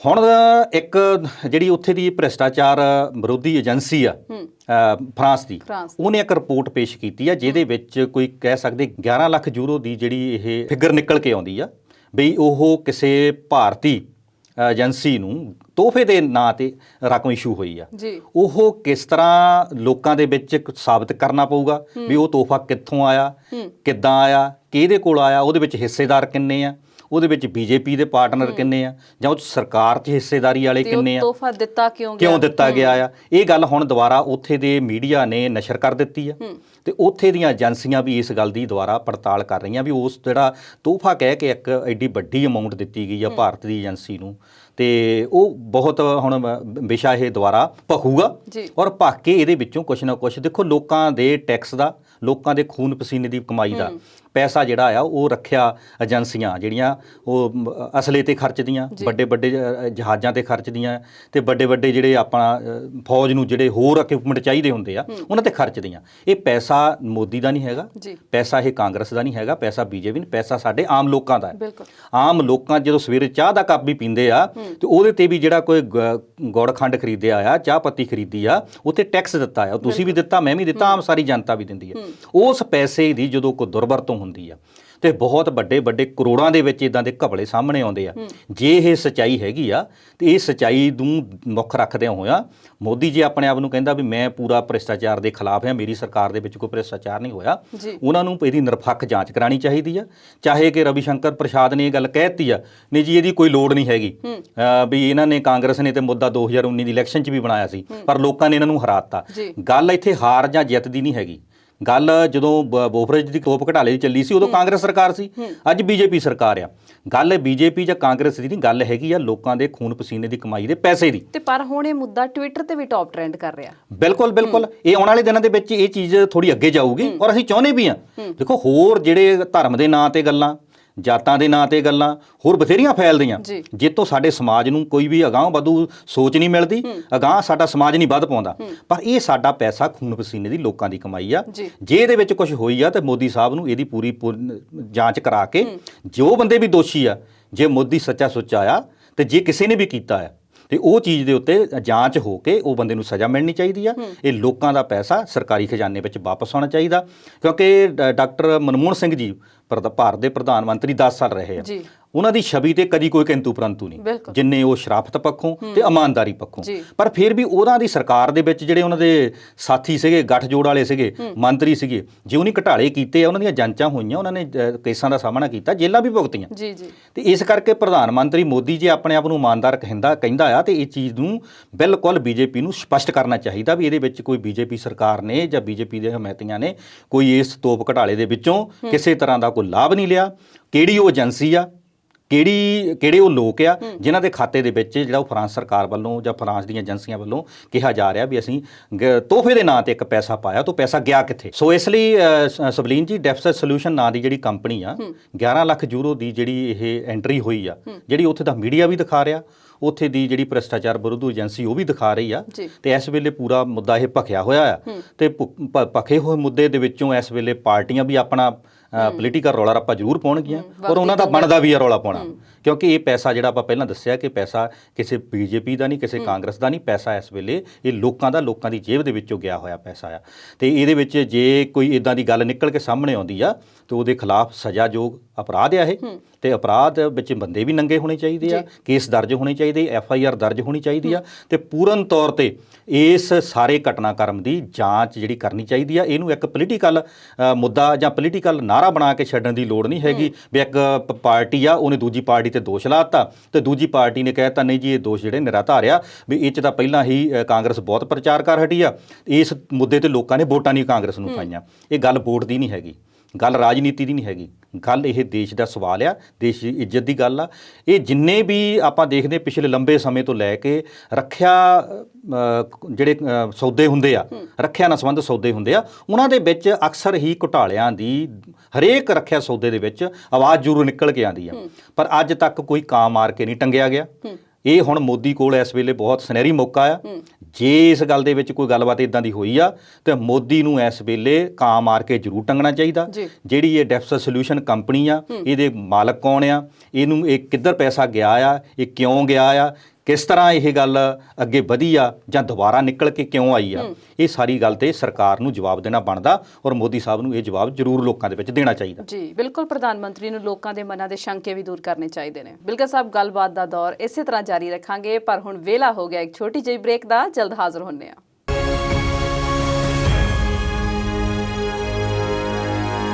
ਬ੍ਰੇਕ ਤੋਂ ਬਾਅਦ ਵਿਚਾਰ ਚਰਚਾ ਦੇਖ ਰਹੇ ਦਰਸ਼ਕਾਂ ਦਾ ਸਵਾਗਤ ਕਰਦੇ ਹਾਂ। ਬਿਲਗਾ ਸਾਹਿਬ, ਅਕਸਰ ਹੀ ਨਵੀਆਂ ਰਣਨੀਤੀਆਂ ਘੜਨ ਵਾਲੇ ਸਾਡੇ ਕਿਸਾਨ ਆਗੂ ਰਾਕੇਸ਼ ਟਕੈਤ ਹੁਣ ਕੀ ਆਖ ਰਹੇ ਨੇ? ਰਾਕੇਸ਼ ਟਕੈਤ ਇਸ ਅੰਦੋਲਨ ਦੇ ਬਹੁਤ ਅਹਿਮ ਪਾਰਟ ਆ ਤੇ ਨਾਲ ਹੀ ਆਪਾਂ ਇਹ ਕਹਿ ਦਈਏ ਕਿ ਇਸ ਵੇਲੇ 26 ਜਨਵਰੀ ਤੋਂ ਬਾਅਦ ਜਦੋਂ ਅੰਦੋਲਨ ਬਿਖਰਦਾ ਦਿਸ ਰਿਹਾ ਸੀਗਾ ਤੇ ਜਦੋਂ ਉਹ ਭਾਵੁਕ ਅਪੀਲ ਕਰਦੇ ਆ, ਹਰਿਆਣਾ ਤੇ ਯੂਪੀ ਦੇ ਲੋਕਾਂ ਨੇ ਉਹਦੇ ਮਗਰ ਇੱਕ ਕਹਿ ਦਈਏ ਜਾਨ ਵਾਰ ਦਿੱਤੀ।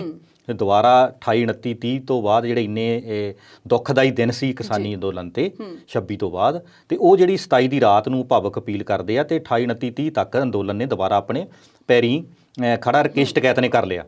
ਰਾਕੇਸ਼ ਟਕੈਤ ਹੁਣ ਆਪਾਂ ਮੰਨਦੇ ਹਾਂ ਕਿ ਵੱਖ-ਵੱਖ ਤਰ੍ਹਾਂ ਦੀਆਂ ਉਹ ਟਿੱਪਣੀਆਂ ਕਰਨ ਦੇ ਵਿੱਚ ਜਾਂ ਵੱਖਰਾ ਕੋਈ ਨਾਅਰਾ ਦੇਣ ਦੇ ਵਿੱਚ ਉਹ ਆਪਾਂ ਅੱਗੇ ਸਭ ਨੂੰ ਮੰਨੇ ਜਾਂਦੇ ਆ, ਸੁਰਖੀਆਂ 'ਚ ਰਹਿੰਦੇ ਆ।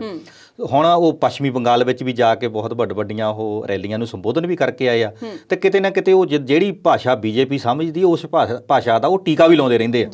ਤੇ ਹੁਣ ਉਹ ਇਸ ਵੇਲੇ ਗੁਜਰਾਤ ਦੇ ਦੌਰੇ ਤੇ ਰਾਕੇਸ਼ ਟਕੈਤ ਜੀ ਗਏ ਸੀ, ਜਿੱਥੇ ਉਹ ਕਿਸਾਨਾਂ ਨੂੰ ਜਾਗਰੂਕ ਕਰਨ ਕਿਸਾਨਾਂ ਦੇ ਵਿੱਚ ਜਿਹੜਾ ਖੇਤੀ ਅੰਦੋਲਨਾਂ ਨੂੰ ਲੈ ਕੇ ਕੇਂਦਰ ਸਰਕਾਰ ਦੇ ਨਾਲ ਰੇੜਕਾ ਚੱਲ ਰਿਹਾ, ਉਹ ਸਾਰੀ ਜਾਣਕਾਰੀ ਉਹਨਾਂ ਦੇ ਨਾਲ ਸਾਂਝੀ ਕਰਨ ਲਈ ਤੇ ਉਹ ਆਪਣੇ ਦੌਰੇ ਤੇ ਇਸ ਵੇਲੇ ਗਏ ਹੋਏ ਨੇ ਤੇ ਸਾਬਰਮਤੀ ਆਸ਼ਰਮ ਵਿੱਚ ਜਾ ਕੇ ਉਹਨਾਂ ਨੇ ਮਹਾਤਮਾ ਗਾਂਧੀ ਜੀ ਦੇ ਬੁੱਤ ਨੂੰ ਵੀ ਨਮਨ ਕੀਤਾ ਤੇ ਨਾਲ ਹੀ ਵੱਲਭ ਭਾਈ ਪਟੇਲ ਦੇ ਉਸ ਸਥਾਨ ਤੇ ਵੀ ਗਏ।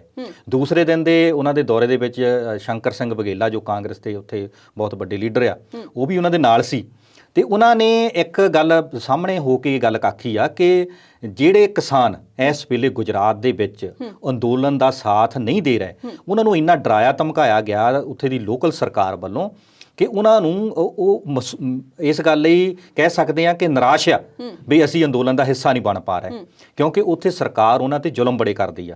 ਉਹਦਾ ਕਾਰਨ ਇਹ ਆ ਵੀ ਆਪਾਂ ਤੁਸੀਂ ਪਿਛਲੇ ਦਿਨ ਦੇਖਿਆ, ਥੋੜੇ ਦਿਨ ਇੱਕ ਜੁੱਧਵੀਰ ਜੀ ਜਿਹੜੇ ਇਹਨਾਂ ਦੇ ਕਿਸਾਨ ਲੀਡਰ ਆ ਕਿਸਾਨ ਯੂਨੀਅਨ ਦੇ ਵਿੱਚ, ਉਹ ਵੀ ਆਪਣੀ ਜਾ ਕੇ ਸਿਰਫ ਸਿੰਪਲ ਪ੍ਰੈਸ ਕਾਨਫਰੰਸ ਕਰ ਰਹੇ ਸੀ। ਆਪਾਂ ਦੇਖਿਆ ਕਿ ਸਾਰੇ ਮੀਡੀਆ ਦੇ ਵਿੱਚ ਚੱਲਦੀ ਪ੍ਰੈਸ ਕਾਨਫਰੰਸ ਵਿੱਚੋਂ ਉਹਨਾਂ ਨੂੰ ਪੁਲਿਸ ਉੱਥੋਂ ਫੜ ਕੇ ਲੈ ਗਈ, ਜਦ ਕਿ ਪ੍ਰੈਸ ਕਾਨਫਰੰਸ ਕਰਨ ਲਈ ਕੋਈ ਮਨਜ਼ੂਰੀ ਦੀ ਕੋਈ ਆਪਾਂ ਦੇਖਦੇ ਲੋੜ ਨਹੀਂ ਹੁੰਦੀ। ਕਿਤੇ ਵੀ ਆਣ ਕੇ ਆਪਣਾ ਕੋਈ ਸੱਭਿਅਕ ਤਰੀਕੇ ਦੇ ਨਾਲ ਪ੍ਰੈਸ ਕਾਨਫਰੰਸ ਕੇ ਆਪਣਾ ਮਨ ਦਾ ਗੁਵਾਰ ਕੱਢ ਸਕਦਾ, ਆਪਣੇ ਮਨ ਦੇ ਬਲਬਲੇ ਦੱਸ ਸਕਦਾ, ਆਪਣਾ ਪੱਖ ਦੱਸ ਸਕਦਾ ਹੈ। ਜਦੋਂ ਉਹ ਮੀਟਿੰਗ ਕਰਨ ਗਏ ਜੁੱਧਵੀਰ ਜੀ, ਤੋਂ ਉਹਨੂੰ ਉੱਥੋਂ ਪੁਲਿਸ ਨੇ ਅਰੈਸਟ ਕਰ ਲਿਆ ਸੀਗਾ। ਹੁਣ ਇਸੇ ਕੜੀ ਨੂੰ ਅੱਗੇ ਤੋਰਨ ਲਈ ਰਾਕੇਸ਼ ਟਕੈਤ ਇਸ ਵੇਲੇ ਗੁਜਰਾਤ ਦੇ ਦੌਰੇ ਤੇ ਆ ਤੇ ਉਹਨਾਂ ਨੇ ਕਿਸਾਨਾਂ ਦੇ ਨਾਲ ਉੱਥੇ ਮੀਟਿੰਗਾਂ ਵੀ ਕੀਤੀਆਂ ਤੇ ਸਭ ਨੂੰ ਵੱਡਾ ਇੱਕ ਨੂੰ ਐਲਾਨ ਕੀਤਾ ਵੀ ਇਸ ਵੇਲੇ ਦਿੱਲੀ ਘੇਰਨ ਦੀ ਲੋੜ ਨਹੀਂ, ਸਾਨੂੰ ਗੁਜਰਾਤ ਦੇ ਵਿੱਚ ਗਾਂਧੀ ਨਗਰ ਘੇਰਨ ਦੀ ਲੋੜ ਆ ਤੇ ਉੱਥੇ ਟਰੈਕਟਰ ਵੀ ਸ਼ਾਮਲ ਕੀਤੇ ਜਾਣਗੇ ਤੇ ਜੇ ਲੋੜ ਪਈ ਤੇ ਅਸੀਂ ਫਿਰ ਬੈਰੀਕੇਡ ਵੀ ਤੋੜਾਂਗੇ। ਵੈਸੇ ਉਹ ਅਖੀਰ ਵਿੱਚ ਇਹ ਹੀ ਕਹਿੰਦੇ ਹੁੰਦੇ ਆ ਵੀ ਫੈਸਲਾ ਸੰਯੁਕਤ ਮੋਰਚੇ ਨੇ ਲੈਣਾ, ਫੈਸਲਾ ਜਿਹੜਾ ਸਿੰਘੂ ਬਾਰਡਰ ਨੇ ਲੈਣਾ, ਪਰ ਕਿਤੇ ਨਾ ਕਿਤੇ ਉਹ ਜਿਹੜੀ ਭਾਸ਼ਾ ਬੀਜੇਪੀ ਸਮਝਦੀ ਉਸ ਭਾਸ਼ਾ ਦੇ ਵਿੱਚ ਉਹ ਟੀਕਾ ਜ਼ਰੂਰ ਲਾ ਕੇ ਆਉਂਦੇ ਆ ਤੇ ਉੱਥੇ ਦੇ ਕਿਸਾਨਾਂ ਨੂੰ ਉਹ ਜਾਗਰੂਕ ਕਰ ਰਹੇ ਆ, ਕਿਉਂਕਿ ਉੱਥੇ ਦੇ ਕਿਸਾਨਾਂ ਨੂੰ ਡਰਾ ਧਮਕਾ ਕੇ ਜਿਹੜੀ ਉੱਥੇ ਦੀ ਸਥਾਨਕ ਸਰਕਾਰ ਆ ਉਹ ਇਹ ਬਿਆਨ ਦਵਾ ਰਹੀ ਆ ਵੀ ਖੇਤੀ ਤਾਂ ਬਹੁਤ ਮੁਨਾਫੇਵੰਦ ਧੰਦਾ ਆ ਤੇ ਅਸੀਂ ਖੇਤੀ ਵਿੱਚੋਂ ਬਹੁਤ ਵੱਡਾ ਫਾਇਦਾ ਲੈ ਰਹੇ ਆ। ਉਹਨਾਂ ਨੇ ਕਿਹਾ ਵੀ 3 ਰੁਪਏ ਕਿਲੋ ਆਲੂ ਵੇਚਣ ਵਾਲਾ ਕਿਸਾਨ ਕਿੱਦਾਂ ਮੁਨਾਫਾ ਕਮਾ ਸਕਦਾ ਹੈ, ਕਿੱਦਾਂ ਆਪਣਾ ਘਰ ਦਾ ਗੁਜ਼ਾਰਾ ਚਲਾ ਸਕਦਾ, ਕਿੱਦਾਂ ਖੁਸ਼ ਹੋ ਸਕਦਾ। ਖੁਸ਼ ਨਹੀਂ ਹੈਗੇ, ਡੰਡੇ ਨਾਲ ਖੁਸ਼ ਕਰਕੇ ਉਹਨਾਂ ਦੇ ਖੁਸ਼ ਚਿਹਰੇ ਦਿਖਾਏ ਜਾਂਦੇ ਆ ਤੇ ਇਸੇ ਕਰਕੇ ਗੁਜਰਾਤ ਦੇ ਵਿੱਚ ਇਸ ਵੇਲੇ ਰਾਕੇਸ਼ ਟਕੈਤ ਦਾ ਦੌਰਾ ਕਿਸਾਨ ਮੋਰਚੇ ਲਈ, ਸੰਯੁਕਤ ਮੋਰਚੇ ਲਈ ਤੇ ਕਿਸਾਨੀ ਬਿੱਲਾਂ ਦਾ ਜਿਹੜਾ ਘੋਲ ਚੱਲ ਰਿਹਾ ਉਹਦੇ ਲਈ ਬਹੁਤ ਅਹਿਮ ਆ। ਤੇ ਉਸ ਦੌਰੇ ਤੋਂ ਬਾਅਦ ਜੇ ਇਹ ਅੱਗ ਜਿਹੜੀ ਆ ਗੁਜਰਾਤ ਵਿੱਚ ਵੀ ਪੂਰੀ ਭਾਂਬੜ ਬਣ ਕੇ ਲੱਗ ਗਈ ਤੇ ਇਸ ਜਿੱਦਾਂ ਕਹਿੰਦੀ ਆ ਵੀ ਪੰਜਾਬ, ਹਰਿਆਣਾ, ਯੂਪੀ, ਮੱਧ ਪ੍ਰਦੇਸ਼ ਦੇ ਨਾਲ ਜਦੋਂ ਗੁਜਰਾਤ, ਰਾਜਸਥਾਨ ਦੇ ਨਾਲ ਜੁੜ ਗਿਆ ਤੇ ਇਹ ਕਿਸਾਨੀ ਅੰਦੋਲਨ ਨੂੰ ਬੀਜੇਪੀ ਜਿੰਨਾ ਘੱਟ ਕਰਕੇ ਆਂਕ ਰਹੀ ਸੀ, ਜਿੰਨਾ ਹਲਕੇ 'ਚ ਲੈ ਰਹੀ ਸੀ, ਜਦੋਂ ਹੁਣ ਇਹਨਾਂ ਦੇ ਆਪਣੀਆਂ ਕੁੱਲੀਆਂ ਨੂੰ ਆਪਣੇ ਘਰ ਵਿੱਚ, ਆਪਣੀ ਹੋਮ ਸਟੇਟ ਦੇ ਵਿੱਚ ਅਮਿਤ ਸ਼ਾਹ ਤੇ ਮੋਦੀ ਦੇ ਜਦੋਂ ਇਹ ਚੰਗਿਆਰੀ ਫੁੱਟ ਗਈ ਤੇ ਇਹ ਚੰਗਿਆਰੀ ਨੇ ਜਦੋਂ ਭਾਂਬੜ ਬਣ ਕੇ ਉੱਭਰਨਾ ਆ ਜਾਂ ਭਾਂਬੜ ਨੇ ਇਸ ਨੇ ਅੱਗ ਲਾਉਣੀ ਆ ਸਾਰੇ ਦੇਸ਼ ਦੇ ਵਿੱਚ, ਕਿਉਂਕਿ ਇਸ ਅੰਦੋਲਨ ਨੇ ਬੀਜੇਪੀ ਨੂੰ ਕਿਤੇ ਨਾ ਕਿਤੇ ਲਿਆਣ ਕੇ ਸੋਚਣ ਲਈ ਮਜਬੂਰ ਕਰ ਦਿੱਤਾ ਆ ਕਿ ਪਿਛਲੇ 6 ਸਾਲ ਦੇ ਵਿੱਚ ਇੰਨਾ ਇਹਨਾਂ ਦਾ ਕੋਈ ਵਿਰੋਧ ਨਹੀਂ ਸੀ ਹੋਇਆ ਤੇ ਜਿੱਡਾ ਵੱਡਾ ਕਿਸਾਨੀ ਅੰਦੋਲਨ ਕਰਕੇ ਵਿਰੋਧ ਹੋ ਰਿਹਾ। ਇਹਦੇ ਨਾਲ ਹੀ 5 ਰਾਜਾਂ ਦੀਆਂ ਜਿਹੜੀਆਂ ਚੋਣਾਂ ਆ ਉਹ ਵੀ ਇਸ ਕਿਸਾਨੀ ਅੰਦੋਲਨ ਦਾ ਜਿੱਤ ਹਾਰ ਦਾ ਸਮਾਂ ਤੈਅ ਕਰਨਗੀਆਂ, ਕਿਉਂਕਿ ਜੇਕਰ ਇਹਨਾਂ 5 ਰਾਜਾਂ ਦੀਆਂ ਚੋਣਾਂ ਵਿੱਚ ਕਿਸਾਨ ਆਪਣੀ ਗੱਲ ਲੋਕਾਂ ਵਿੱਚ ਫੈਲਾਉਣ ਦੇ ਵਿੱਚ, ਲੋਕਾਂ 'ਚ ਆਪਣਾ ਪੱਖ ਰੱਖਣ 'ਚ ਕਾਮਯਾਬ ਹੋ ਜਾਂਦੇ ਆ ਤੇ ਬੀਜੇਪੀ ਇਹਨਾਂ 5 ਸਟੇਟਾਂ ਵਿੱਚ ਕੋਈ ਪੋਲੀਟੀਕਲ ਤੌਰ ਤੇ ਨੁਕਸਾਨ ਖਾਂਦੀ ਆ ਤੇ ਮਜਬੂਰ ਹੋ ਕੇ ਮੋਦੀ ਸਰਕਾਰ ਨੂੰ ਕਿਸਾਨੀ ਬਿੱਲਾਂ ਬਾਰੇ ਦੁਬਾਰਾ ਸੋਚਣਾ ਪਊਗਾ। ਖੁਦਾ ਨਾ ਖਾਸਤਾ ਜੇਕਰ ਮੋਦੀ ਸਰਕਾਰ ਫਿਰ ਵੀ ਇਹਨਾਂ 5 ਸਟੇਟਾਂ ਵਿੱਚ ਆਪਣੀਆਂ ਸਰਕਾਰਾਂ ਬਣਾ ਜਾਂਦੀ ਆ ਤਾਂ ਫਿਰ ਜਿਹੜਾ ਕਿਸਾਨਾਂ ਲਈ ਆਉਣ ਵਾਲਾ ਸਮਾਂ ਹੋਰ ਵੀ ਜ਼ਿਆਦਾ ਦੁਖਦਾਈ ਵੀ ਹੋਊਗਾ ਤੇ ਲੰਬਾ ਵੀ ਅੰਦੋਲਨ ਹੋ ਸਕਦਾ ਹੈ, ਕਿਉਂਕਿ ਬੀਜੇਪੀ ਹਜੇ ਤੱਕ ਜਿੰਨੀ ਮਤਲਬ ਪਿਛਲੇ 6 ਸਾਲ ਦੇ ਵਿੱਚ ਆਪਣੀ ਐਰੋਗੈਂਸੀ ਨਾਲ, ਹੈਂਕੜਬਾਜੀ ਨਾਲ ਜਾਂ ਆਪਣੇ ਆਪ ਨੂੰ ਇਹ ਸਾਬਤ ਕਰਦੇ ਵੀ ਜਿਹੜਾ ਸਟੈਪ ਮੋਦੀ ਨੇ ਲੈ ਲਿਆ ਤੇ ਮੋਦੀ ਪਿੱਛੇ ਨਹੀਂ ਹਟਦਾ, ਇਹ ਫਿਰ ਜਿਹੜੀ ਗੱਲ ਹੈ ਉਹਨਾਂ ਦੀ ਜਿਹੜੀ ਇਹ ਸਾਬਤ ਹੋ ਜਾਊਗੀ ਤੇ ਉਹ ਕਿਸਾਨਾਂ ਨੂੰ ਹੋਰ ਜ਼ਿਆਦਾ ਔਖੇ ਘੋਲ ਵਿੱਚੋਂ ਕੱਢਣਗੇ, ਔਖਾ ਕਰਨਗੇ, ਤੰਗ ਕਰਨਗੇ, ਚਾਹੇ ਉਹ ਫਿਰ ਸੁਪਰੀਮ ਕੋਰਟ ਦਾ ਸਹਾਰਾ ਲੈਣ, ਚਾਹੇ ਉਹ ਸਰਕਾਰੀ ਏਜੰਸੀਆਂ ਦਾ ਸਹਾਰਾ ਲੈਣ, ਚਾਹੇ ਫਿਰ ਉਹ ਜਿੱਦਾਂ ਵੱਖ-ਵੱਖ ਏਜੰਸੀਆਂ ਰਾਹੀਂ ਕਿਸਾਨ ਲੀਡਰਾਂ ਨੂੰ ਤੰਗ ਕੀਤਾ ਜਾ ਰਿਹਾ ਉਹ ਇੱਦਾਂ ਕਰਨ, ਫਿਰ ਅੰਦੋਲਨ ਜਿਹੜਾ ਆ ਉਹ ਲੰਬਾ ਹੋ ਸਕਦਾ ਆ। ਪਰ ਰਾਕੇਸ਼ ਟਕੈਤ ਨੇ ਜਿਸ ਤਰ੍ਹਾਂ ਪ੍ਰਧਾਨ ਮੰਤਰੀ ਦੇ ਮੋਦੀ ਦੇ, ਅਮਿਤ ਸ਼ਾਹ ਦੇ ਨਿੱਜੀ ਸ਼ਹਿਰ ਦੇ ਵਿੱਚ, ਨਿੱਜੀ ਸਟੇਟ ਦੇ ਵਿੱਚ ਜਾ ਕੇ ਆਪਣੀ ਹੰਕਾਰ ਭਰੀ ਆ, ਆਉਣ ਵਾਲੇ ਦਿਨਾਂ ਦੇ ਵਿੱਚ ਇਹ ਹੰਕਾਰ ਜਿਹੜੀ ਆ ਕੋਈ ਨਾ ਕੋਈ ਰੰਗ ਜ਼ਰੂਰ ਦਿਖਾਊਗੀ, ਕਿਉਂਕਿ ਰਾਕੇਸ਼ ਟਕੈਤ ਇਸ ਵੇਲੇ ਯੂਪੀ ਦੇ ਲੀਡਰ ਨਹੀਂ, ਇਸ ਵੇਲੇ ਉਹ ਭਾਰਤੀ ਕਿਸਾਨ ਯੂਨੀਅਨ ਦੇ ਵਿੱਚ ਬਹੁਤ ਵੱਡੇ ਚਿਹਰੇ ਬਣ ਗਏ ਆ ਤੇ ਪੂਰੇ ਭਾਰਤ ਦੇ ਵਿੱਚ ਖਾਸ ਕਰਕੇ ਹਿੰਦੀ ਭਾਸ਼ੀ ਬੈਲਟ ਦੇ ਵਿੱਚ ਉਹਨਾਂ ਦੀ ਬੜੀ ਵੱਡੀ ਮੰਗ ਆ। ਇਹ ਕਿਸੇ ਦੇ ਘਰ ਜਾ ਕੇ ਲਲਕਾਰਾ ਮਾਰਨ ਵਾਲੀ ਗੱਲ ਵੀ ਹੋ ਸਕਦੀ ਹੈ। ਬਿਲਕੁਲ ਬਿਲਕੁਲ, ਉਹਨਾਂ ਨੇ ਇਸ ਵੇਲੇ ਅਮਿਤ ਸ਼ਾਹ ਨੂੰ ਤੇ ਮੋਦੀ ਨੂੰ ਸਿੱਧੇ ਜਾ ਕੇ ਲਲਕਾਰਿਆ ਤੇ ਇਹ ਗੱਲ ਬਣਦੀ ਆ ਹੁਣ ਵੀ ਉੱਥੇ ਦੇ ਕਿਸਾਨ ਕਿਸਾਨ ਇਸ ਜਾਗਰੂਕਤਾ ਦੇ ਵਿੱਚ ਆਣ ਕੇ ਜਾਗਰੂਕ ਹੋ ਕੇ ਜੇ ਕਿਸਾਨੀ ਅੰਦੋਲਨ ਦਾ ਸਾਥ ਦਿੰਦੇ ਆ ਤੇ ਜੇਕਰ ਗੁਜਰਾਤ ਤੋਂ ਧੱਕਾ ਇੱਕ ਲੱਗ ਗਿਆ ਨਾ ਤਾਂ ਫਿਰ ਇਹ ਅੰਦੋਲਨ ਦਾ ਹੱਲ ਜਿਹੜਾ ਆ ਬਹੁਤ ਜਲਦੀ ਨਿਕਲ ਸਕਦਾ ਆ ਤੇ ਕਿਸਾਨ ਥੱਕਣ ਵਾਲੇ ਨਹੀਂ ਹੈਗੇ। ਇਸ ਵੇਲੇ ਜਿਹੜੀਆਂ ਉਹਨਾਂ ਦੀਆਂ ਵੱਖ-ਵੱਖ ਸਟੇਟਾਂ ਦੇ ਵਿੱਚ ਵੱਖ-ਵੱਖ ਜ਼ਿਲ੍ਹਿਆਂ ਦੇ ਵਿੱਚ ਜਿੱਦਾਂ ਰੈਲੀਆਂ ਚੱਲ ਰਹੀਆਂ, ਜਿੱਦਾਂ ਉਹਨਾਂ ਦੇ ਵੱਡੇ ਇਕੱਠ ਹੋ ਰਹੇ ਆ, ਆਉਣ ਵਾਲੇ ਸਮੇਂ ਦੇ ਵਿੱਚ ਬੀਜੇਪੀ ਨੂੰ ਸੋਚਣ ਤੇ ਜ਼ਰੂਰ ਮਜਬੂਰ ਕਰਨਗੇ। ਜੀ ਬਿਲਕੁਲ ਸਾਹਿਬ, ਇਸ ਮਹਾਨ ਭਾਰਤ ਦੇ ਵਿੱਚ ਜਿਹੜਾ ਵੀ ਆਜ਼ਾਦੀ ਦੇ ਨਾਲ ਆਪਣੇ ਵਿਚਾਰ ਅੱਗੇ ਰੱਖਦਾ ਆ, ਸਰਕਾਰ ਉਹਦੇ ਪਿੱਛੇ ਡੰਡਾ ਲੈ ਕੇ ਪੈ ਜਾਂਦੀ ਹੈ ਤੇ ਕਿੱਧਰ ਨੂੰ ਜਾ ਰਿਹਾ ਸਾਡਾ ਭਾਰਤ? ਭਾਰਤ ਜਿਹੜਾ 2014 ਤੋਂ ਪਹਿਲਾਂ ਕੁਝ ਹੋਰ ਦਿਸਦਾ ਸੀ। 2014 ਦੀਆਂ ਜਦੋਂ ਇਲੈਕਸ਼ਨਾਂ ਨਹੀਂ ਸੀ ਹੋਈਆਂ ਤਾਂ ਲੋਕਾਂ ਨੂੰ ਇਹ ਲੱਗ ਰਿਹਾ ਸੀ ਵੀ ਆਉਣ ਵਾਲੇ ਸਮੇਂ ਦੇ ਵਿੱਚ ਲੰਬੇ ਸਮੇਂ ਤੋਂ 10 ਸਾਲ ਤੋਂ ਚੱਲਦੀ ਡਾਕਟਰ ਮਨਮੋਹਨ ਸਿੰਘ ਦੀ ਸਰਕਾਰ ਤੋਂ ਬਾਅਦ ਭਾਰਤ ਦੁਨੀਆ ਦੇ ਨਕਸ਼ੇ ਦੇ ਉੱਤੇ 1 ਨੰਬਰ ਹੋ ਜਾਊਗਾ। ਪਰ ਹੋਇਆ ਇਸ ਤੇ ਉਲਟ। ਸਾਡੀ GDP ਕਿੱਥੇ ਡਿੱਗ ਪਈ, ਸਾਡੇ ਲੋਕਾਂ ਦੇ ਵਿੱਚ ਧਰਮ ਦੇ ਨਾਂ ਤੇ, ਜਾਤਾਂ ਦੇ ਨਾਂ ਤੇ ਕਿੰਨੀ ਕੁੜੱਤਣ ਵੱਧ ਗਈ। ਕੁੜੱਤਣ ਵਧਣ ਤੋਂ ਬਾਅਦ ਕਿੰਨੀਆਂ ਇੱਥੇ ਹਿੰਦੂ ਮੁਸਲਿਮ ਦੇ ਨਾਂ ਤੇ, ਕਿੰਨੀਆਂ ਮੁਸਲਮਾਨ ਸਿੱਖਾਂ ਦੇ ਨਾਂ ਤੇ ਲੜਾਈਆਂ ਝਗੜੇ ਹੋਏ, ਕਿੰਨੀਆਂ ਵਿੱਚ ਜਾਨਾਂ ਗਵਾਈਆਂ। ਹੁਣ ਵੀ ਕੋਸ਼ਿਸ਼ ਕਰ ਰਹੀ ਆ ਬੀਜੇਪੀ ਵੀ ਕਿਸੇ ਨਾ ਕਿਸੇ ਤਰ੍ਹਾਂ ਇਸ ਦੇਸ਼ ਦੇ ਲੋਕਾਂ ਨੂੰ ਹਿੰਦੂ ਮੁਸਲਮਾਨ ਵਿੱਚ, ਹਿੰਦੂ ਸਿੱਖ ਦੇ ਵਿੱਚ ਵੰਡ ਕੇ ਜੇ ਰੱਖਿਆ ਜਾਊਗਾ ਤਾਂ ਫੇਰ ਹੀ ਸਾਡਾ ਰਾਜ ਕਾਇਮ ਰਹਿ ਸਕਦਾ। ਇਹ ਸਾਡੇ ਲੋਕਤੰਤਰ ਲਈ, ਸਾਡੇ ਸੰਵਿਧਾਨ ਲਈ, ਸਾਡੇ ਆਮ ਲੋਕਾਂ ਲਈ ਇਹ ਪਾੜੋ ਤੇ ਰਾਜ ਕਰੋ ਵਾਲੀ ਨੀਤੀ ਨੇ ਸਾਡੇ ਇਸ ਚੀਜ਼ ਨੂੰ ਬਹੁਤ ਵੱਡਾ ਲੋਕਤੰਤਰ ਨੂੰ ਨੁਕਸਾਨ ਪਹੁੰਚਾਇਆ। ਪਰ ਸਰਕਾਰਾਂ ਦੀਆਂ ਇਹ ਚਾਲਾਂ ਸਮੇਂ-ਸਮੇਂ ਤੇ ਹਰੇਕ ਨੇ ਚੱਲੀਆਂ। ਇਹ ਜ਼ਰੂਰੀ ਨਹੀਂ ਵੀ ਅੱਜ ਜੇ ਮੋਦੀ ਹੁਣੀ ਤੇ ਅਮਿਤ ਸ਼ਾਹ ਹੁਣੀ ਇਹ ਚੱਲਦੇ ਆ, ਕਿਉਂਕਿ ਇਹ ਤਾਂ ਹੈ ਹੀ ਧਰਮ ਦੇ ਨਾਂ ਤੇ ਬਣੀ ਹੋਈ ਪਾਰਟੀ ਹੈ। ਕਿਉਂ ਇਹ ਧਰਮ ਦੇ ਨਾਂ ਤੇ ਬਣੀ ਹੋਈ ਪਾਰਟੀ ਨੇ ਜਦੋਂ ਬਾਬਰੀ ਮਸਜਿਦ ਤੋਂ ਲੈ ਕੇ ਅੱਜ ਤੱਕ ਦੀ ਜਿਹੜੀ ਪਾੜੋ ਤੇ ਰਾਜ ਕਰੋ ਦੀ ਨੀਤੀ ਧਰਮ ਦੇ ਨਾਂ ਤੇ ਕੀਤੀ ਹੈ। ਹੁਣ ਵੀ ਜਦੋਂ ਵੀ ਦੇਖਦੇ ਪੱਛਮੀ ਬੰਗਾਲ ਦੇ ਵਿੱਚ ਵੀ ਮਮਤਾ ਜੀ ਨੂੰ ਕਦੀ ਮਮਤਾ ਬੇਗਮ ਦੱਸਿਆ ਜਾਂਦਾ, ਜਦ ਜਾਂ ਕਿਹਾ ਜਾਂਦਾ ਉੱਥੇ ਵੀ ਸਾਨੂੰ ਤਾਂ ਮੁਸਲਮਾਨਾਂ ਦੀ ਵੋਟ ਦੀ ਲੋੜ ਹੀ ਨਹੀਂ। ਉਹ ਧਰੂਵੀਕਰਨ ਕੀਤਾ ਜਾਂਦਾ ਬਈ ਅਸੀਂ ਕਿਸ ਤਰ੍ਹਾਂ ਇੱਕ ਧਿਰ ਨੂੰ ਪਿੱਛੇ ਨੂੰ ਕਰਕੇ ਦੂਜੇ ਵਰਗ ਦੀ ਵੋਟ ਕਿੱਦਾਂ ਖਿੱਚਣੀ ਆ। ਇਹ ਲੋਕਤੰਤਰ ਲਈ ਬੜੀ ਮਾੜੀ ਨਿਸ਼ਾਨੀ ਆ, ਲੋਕਤੰਤਰ ਲਈ ਆਉਣ ਵਾਲੇ ਸਮੇਂ ਦੇ ਵਿੱਚ ਬਈ ਮਾੜੀ ਘਟਨਾ ਆ। ਇਹ ਲੋਕਤੰਤਰ ਦੇ ਵਿੱਚ ਇਸ ਗੱਲ ਨੂੰ ਕਦੀ ਵੀ ਉਤਸ਼ਾਹਿਤ ਨਹੀਂ ਕੀਤਾ ਜਾਣਾ ਚਾਹੀਦਾ ਕਿ ਧਰਮ ਦੇ ਨਾਂ ਤੇ ਵੰਡਿਆ ਜਾਵੇ। ਰਾਜਨੀਤੀ ਕਰਨ ਲਈ ਤੁਸੀਂ ਜਾਤਾਂ ਦੇ ਨਾਂ ਤੇ ਲੋਕਾਂ ਨੂੰ ਵੰਡੋ, ਪਰ ਹੁੰਦਾ 70-72 ਸਾਲ ਦੇ ਵਿੱਚ ਪਿੱਛੋਂ ਇਹ ਹੁੰਦਾ ਪਰ ਆਪਣੇ ਵਿਚਾਰ ਪ੍ਰਗਟ ਕਰਨ ਤੋਂ ਬੰਦੇ ਨੂੰ ਰੋਕਣਾ ਇਹ ਕਿੰਨਾ ਕੁ ਜਾਇਜ਼ ਆ? ਇਹ ਉਹ ਸਮਾਂ ਯਾਦ ਆ ਰਿਹਾ 1975 ਦੀ ਐਮਰਜੈਂਸੀ ਵਾਲਾ। ਉਦੋਂ ਐਲਾਨ ਕਰਕੇ ਐਮਰਜੈਂਸੀ ਲੱਗੀ ਸੀਗੀ, ਹੁਣ ਅਣਐਲਾਨੀ ਆ। ਚਾਹੇ ਤੁਸੀਂ ਦੇਖ ਲਓ ਜਦੋਂ ਦਾ ਆਪਣਾ ਕਿਸਾਨ ਮੋਰਚਾ ਚੱਲਿਆ ਹੈ, ਕਿੰਨੇ ਲੀਡਰਾਂ ਦੇ ਉੱਤੇ ਕੇਸ ਦਰਜ ਹੋ ਗਏ, ਕਿੰਨੇ ਪੱਤਰਕਾਰਾਂ ਦੇ ਉੱਤੇ ਕੇਸ ਦਰਜ ਹੋ ਗਏ, ਕਿੰਨੇ ਪੱਤਰਕਾਰਾਂ ਨੂੰ ਚੱਕ ਜੇਲ੍ਹਾਂ ਸਿੱਟ ਦਿੱਤਾ। ਆ ਪਿਛਲੇ 6 ਸਾਲ ਦਾ ਜੇ ਬੀਜੇਪੀ ਦਾ 7 ਸਾਲ ਦਾ ਰਾਜ ਦੇਖ ਲਈਏ ਤੇ ਕਿੰਨੇ ਪੱਤਰਕਾਰਾਂ ਦੇ ਕਤਲ ਹੋ ਗਏ। ਇਹ ਨਹੀਂ ਸੀ ਵੀ ਪਹਿਲਾਂ ਨਹੀਂ ਸੀ ਹੁੰਦੇ, ਪਰ ਹੁਣ ਜਦੋਂ ਇਹ ਜਿਹੜੀ ਵਿਚਾਰਾਂ ਦੀ ਆਜ਼ਾਦੀ ਆ, ਬਸ ਉਹਨੂੰ ਤੁਸੀਂ ਸਰਕਾਰ ਦੇ ਖਿਲਾਫ ਇੱਕ ਬਿਆਨ ਦਿਓ ਸਹੀ, ਨਾਲ ਹੀ ਤੁਹਾਨੂੰ ਪਾਕਿਸਤਾਨੀ ਦੱਸ ਦੇਣਾ, ਨਾਲ ਹੀ ਤੁਹਾਨੂੰ ਮਤਲਬ ਉਹਨਾਂ ਨੇ ਅੱਤਵਾਦੀ ਦੱਸ ਦੇਣਾ, ਨਾਲ ਹੀ ਤੁਹਾਨੂੰ ਨਕਸਲਵਾੜੀ ਦੱਸ ਦੇਣਾ। ਇਹ ਜਿਹੜਾ ਰੁਝਾਨ ਆ, ਇਹ ਰੁਝਾਨ ਸਾਡੇ ਲੋਕਤੰਤਰ ਲਈ ਬਹੁਤ ਮਾੜਾ ਆ। ਲੋਕਤੰਤਰ ਦੇਸ਼ ਦੇ ਵਿੱਚ ਆਪਣੇ ਵਿਚਾਰ ਰੱਖਣ ਦਾ ਹਰ ਇਨਸਾਨ ਨੂੰ ਹਮੇਸ਼ਾ ਹੀ ਪੂਰਾ ਅਧਿਕਾਰ ਚਾਹੀਦਾ ਤੇ ਉਹਨੂੰ ਸਰਕਾਰ ਦੇ ਖਿਲਾਫ ਜਿਹੜੀ ਆਵਾਜ਼ ਉਠਾਉਂਦਾ ਬੰਦਾ ਆ ਉਹਦੇ ਮਨ 'ਚ ਕੋਈ ਭੈ ਨਹੀਂ ਹੋਣਾ ਚਾਹੀਦਾ ਵੀ ਮੈਨੂੰ ਸ਼ਾਮ ਨੂੰ ਕਿਸੇ NI ਦਾ, ਕਿਸੇ CBI ਦਾ ਜਾਂ ਕਿਸੇ ਹੋਰ ਏਜੰਸੀ ਦਾ ਕੋਈ ਨੋਟਿਸ ਆ ਜਾਣਾ। ਆਪਾਂ ਗੁਆਂਢੀ ਮੁਲਕ ਪਾਕਿਸਤਾਨ ਦੀ ਵੀ ਗੱਲ ਕਰ ਲਈਏ, ਜਿੰਨੀ ਪੱਤਰਕਾਰਤਾ ਦੀ ਉੱਥੇ ਆਜ਼ਾਦੀ ਆ ਨਾ, ਉਦੋਂ ਮਾੜਾ ਹਾਲ ਇਸ ਵੇਲੇ ਸਾਡੇ ਦੇਸ਼ 'ਚ ਹੋ ਰਿਹਾ। ਜਦ ਕਿ ਅਸੀਂ ਉਦਾਹਰਨਾਂ ਪਹਿਲਾਂ ਪਾਕਿਸਤਾਨ ਦੀਆਂ ਦਿੰਦੇ ਹੁੰਦੇ ਸੀ ਵੀ ਉੱਥੇ ਆਜ਼ਾਦੀ ਹੈ ਨਹੀਂ ਜੀ, ਉੱਥੇ ਬੋਲ ਸਕਦਾ। ਤੁਸੀਂ ਪਾਕਿਸਤਾਨ ਦੇ ਪੱਤਰਕਾਰ ਦੀਆਂ ਡਿਬੇਟਾਂ ਕੱਢ ਕੇ ਦੇਖੋ ਕਿੱਦਾਂ ਸਰਕਾਰ ਦੇ ਖਿਲਾਫ ਬੋਲਦੇ ਆ। ਤਾਂ ਸਾਡੇ ਇੱਥੇ ਕੋਈ ਬੋਲ ਕੇ ਦਿਖਾ ਲੇ ਤਾਂ ਦੂਏ ਦਿਨ ਹੀ ਟੈਗ ਲਾਉਂਦੇ ਪਾਕਿਸਤਾਨੀ ਦਾ, ਚਲ ਜਾਓ ਪਾਕਿਸਤਾਨ, ਤੇ ਇਹ ਤਾਂ ਜੀ ਉਹ ਦੂਜੇ ਦੇਸ਼ਾਂ ਦੇ ਏਜੰਟ ਆ।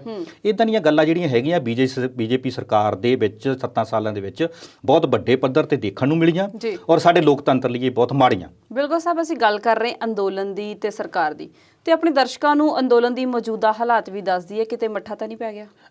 ਨਹੀਂ ਸਵਲੀਨ ਜੀ, ਦੇਖੋ ਮੱਠਾ ਪੈਣ ਵਾਲੀ ਜਿਹੜੀ ਗੱਲ ਆ ਉਹ ਤਾਂ ਹਜੇ ਕੋਈ ਦੂਰ ਦੀ ਗੱਲ ਆ। ਮੱਠਾ ਅੰਦੋਲਨ ਨਾ ਪਹਿਲਾਂ ਸੀਗਾ।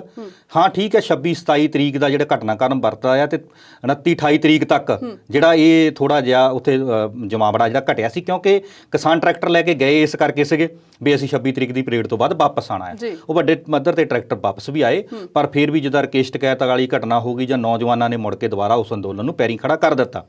ਹੁਣ ਜਿਹੜੀ ਗੱਲ ਉੱਥੋਂ ਖਬਰਾਂ ਕੁਛ ਆ ਰਹੀਆਂ, ਕੁਛ ਮੀਡੀਆ ਵੱਲੋਂ ਵੀ ਫੈਲਾਈਆਂ ਜਾ ਰਹੀਆਂ ਵੀ ਉੱਥੇ ਟੈਂਟ ਖਾਲੀ ਪਏ, ਤੰਬੂ ਖਾਲੀ ਪਏ ਆ ਤੇ ਲੋਕ ਘਟ ਰਹੇ ਆ। ਉਹਦੇ 2-3 ਕਾਰਨ ਵੱਡੇ ਵੀ ਸੀਗੇ। ਇੱਕ ਤਾਂ ਸਾਡਾ ਜਿਹੜਾ ਹੋਲਾ ਮਹੱਲਾ ਦਾ ਪ੍ਰੋਗਰਾਮ ਅਨੰਦਪੁਰ ਸਾਹਿਬ ਦਾ ਆ, ਬਹੁਤ ਵੱਡੇ ਪੱਧਰ ਤੇ ਸਾਡੇ ਲੋਕ ਧਾਰਮਿਕ ਆਸਥਾ ਦੇ ਨਾਲ ਵੀ ਜੁੜੇ ਹੋਏ ਆ, ਕਿ ਖਾਸ ਕਰਕੇ ਲੰਗਰਾਂ ਦੇ ਵਿੱਚ ਜਿਹੜੇ ਮਤਲਬ ਸਾਲਾਂ ਬੱਧੀ ਹੋ ਗਿਆ ਵੀ ਸਾਡੇ ਪਿੰਡ ਦਾ ਲੰਗਰ ਜੀ ਨਵਾਂ ਸ਼ਹਿਰ ਲੱਗਦਾ, ਸਾਡੇ ਪਿੰਡ ਦਾ ਲੰਗਰ ਅਨੰਦਪੁਰ ਸਾਹਿਬ ਤੋਂ 10 ਕਿਲੋਮੀਟਰ ਪਿੱਛੇ, ਇੱਦਾਂ ਸਾਰੀਆਂ ਡਿਊਟੀਆਂ ਲੱਗੀਆਂ ਹੁੰਦੀਆਂ। ਕੁਝ ਨੌਜਵਾਨ ਉਹਨਾਂ ਡਿਊਟੀਆਂ ਤੇ ਵੀ ਆਏ ਸੀਗੇ, ਕੁਝ ਜਿਹੜੀਆਂ ਸਾਡੇ ਸ਼ਹੀਦ ਭਗਤ ਸਿੰਘ ਜੀ ਦਾ ਪ੍ਰੋਗਰਾਮ ਸੀਗਾ, ਦੁਆਬੇ ਦੀ ਰੈਲੀ ਰੱਖੀ ਗਈ, ਉਹਦੇ ਕਰਕੇ ਵੀ ਆਏ ਸੀਗੇ। ਇਸ ਕਰਕੇ ਉਹ ਸਾਰੇ ਨੌਜਵਾਨ ਦੁਬਾਰਾ ਹੁਣ ਆਪੋ ਆਪਣੀ ਮਸ਼ੀਨਰੀ ਦੀਆਂ ਤਿਆਰੀਆਂ ਕਰ ਰਹੇ ਆ। ਮੂਹਰੇ ਹਾੜੀ ਦਾ ਸੀਜ਼ਨ ਆ ਰਿਹਾ, ਪਰ ਜਿਹੜੀਆਂ ਡਿਊਟੀਆਂ ਲੋਕਾਂ ਨੇ ਬੰਨੀਆਂ ਹੋਈਆਂ ਵੀ ਹਫਤਾ ਅਸੀਂ ਜਾਣਾ ਆ, ਹਫਤਾ ਤੁਸੀਂ ਜਾਣਾ ਆ, ਉਹ ਵੰਡ ਕੇ ਕੰਮ ਹੋ ਰਿਹਾ ਆ। ਥੋੜੀ ਵਾਲੀ 19-21 ਹੋ ਸਕਦੀ ਆ, ਪਰ ਹਜੇ ਤੱਕ ਅੰਦੋਲਨ ਆਪਣਾ ਉੱਥੇ ਪੂਰਾ ਪੈਰੀ ਖੜਾ ਹੈ ਤੇ ਲੋਕਾਂ ਦਾ ਰੌਣਕ ਮੇਲਾ ਉੱਥੇ ਪੂਰਾ ਆ। ਹਾਂ, ਇਹ ਕਹਿ ਸਕਦੇ ਵੀ 25-26 ਜਨਵਰੀ ਵਾਲੇ ਜਿਹੜੇ ਦ੍ਰਿਸ਼ ਹੈਗੇ ਉਹ ਤਾਂ ਨਹੀਂ ਹੈਗੇ, ਪਰ ਮੋਦੀ ਸਰਕਾਰ ਨਾਲ ਟੱਕਰ ਲੈਣ ਲਈ ਲੋਕ ਤਤਪਰ ਖੜੇ ਆ। ਅੱਜ ਕਿਸਾਨ ਜਥੇਬੰਦੀਆਂ ਕੋਈ ਕਾਲ ਦੇ ਦੇਣ ਤੇ ਲੋਕਾਂ ਨੇ ਫੇਰ ਬੀਰਾਂ ਕੱਤ ਕੇ ਦਿੱਲੀ ਨੂੰ ਤੁਰ ਪੈਣਾ। ਜੀ, ਗੱਲਬਾਤ ਦਾ ਦੌਰ ਇਸੇ ਤਰ੍ਹਾਂ ਜਾਰੀ ਰੱਖਾਂਗੇ, ਪਰ ਹੁਣ ਵੇਲਾ ਹੋ ਗਿਆ ਇੱਕ ਛੋਟੀ ਜਿਹੀ ਬ੍ਰੇਕ ਦਾ। ਜਲਦ ਹਾਜ਼ਰ ਹੁੰਨੇ ਆ।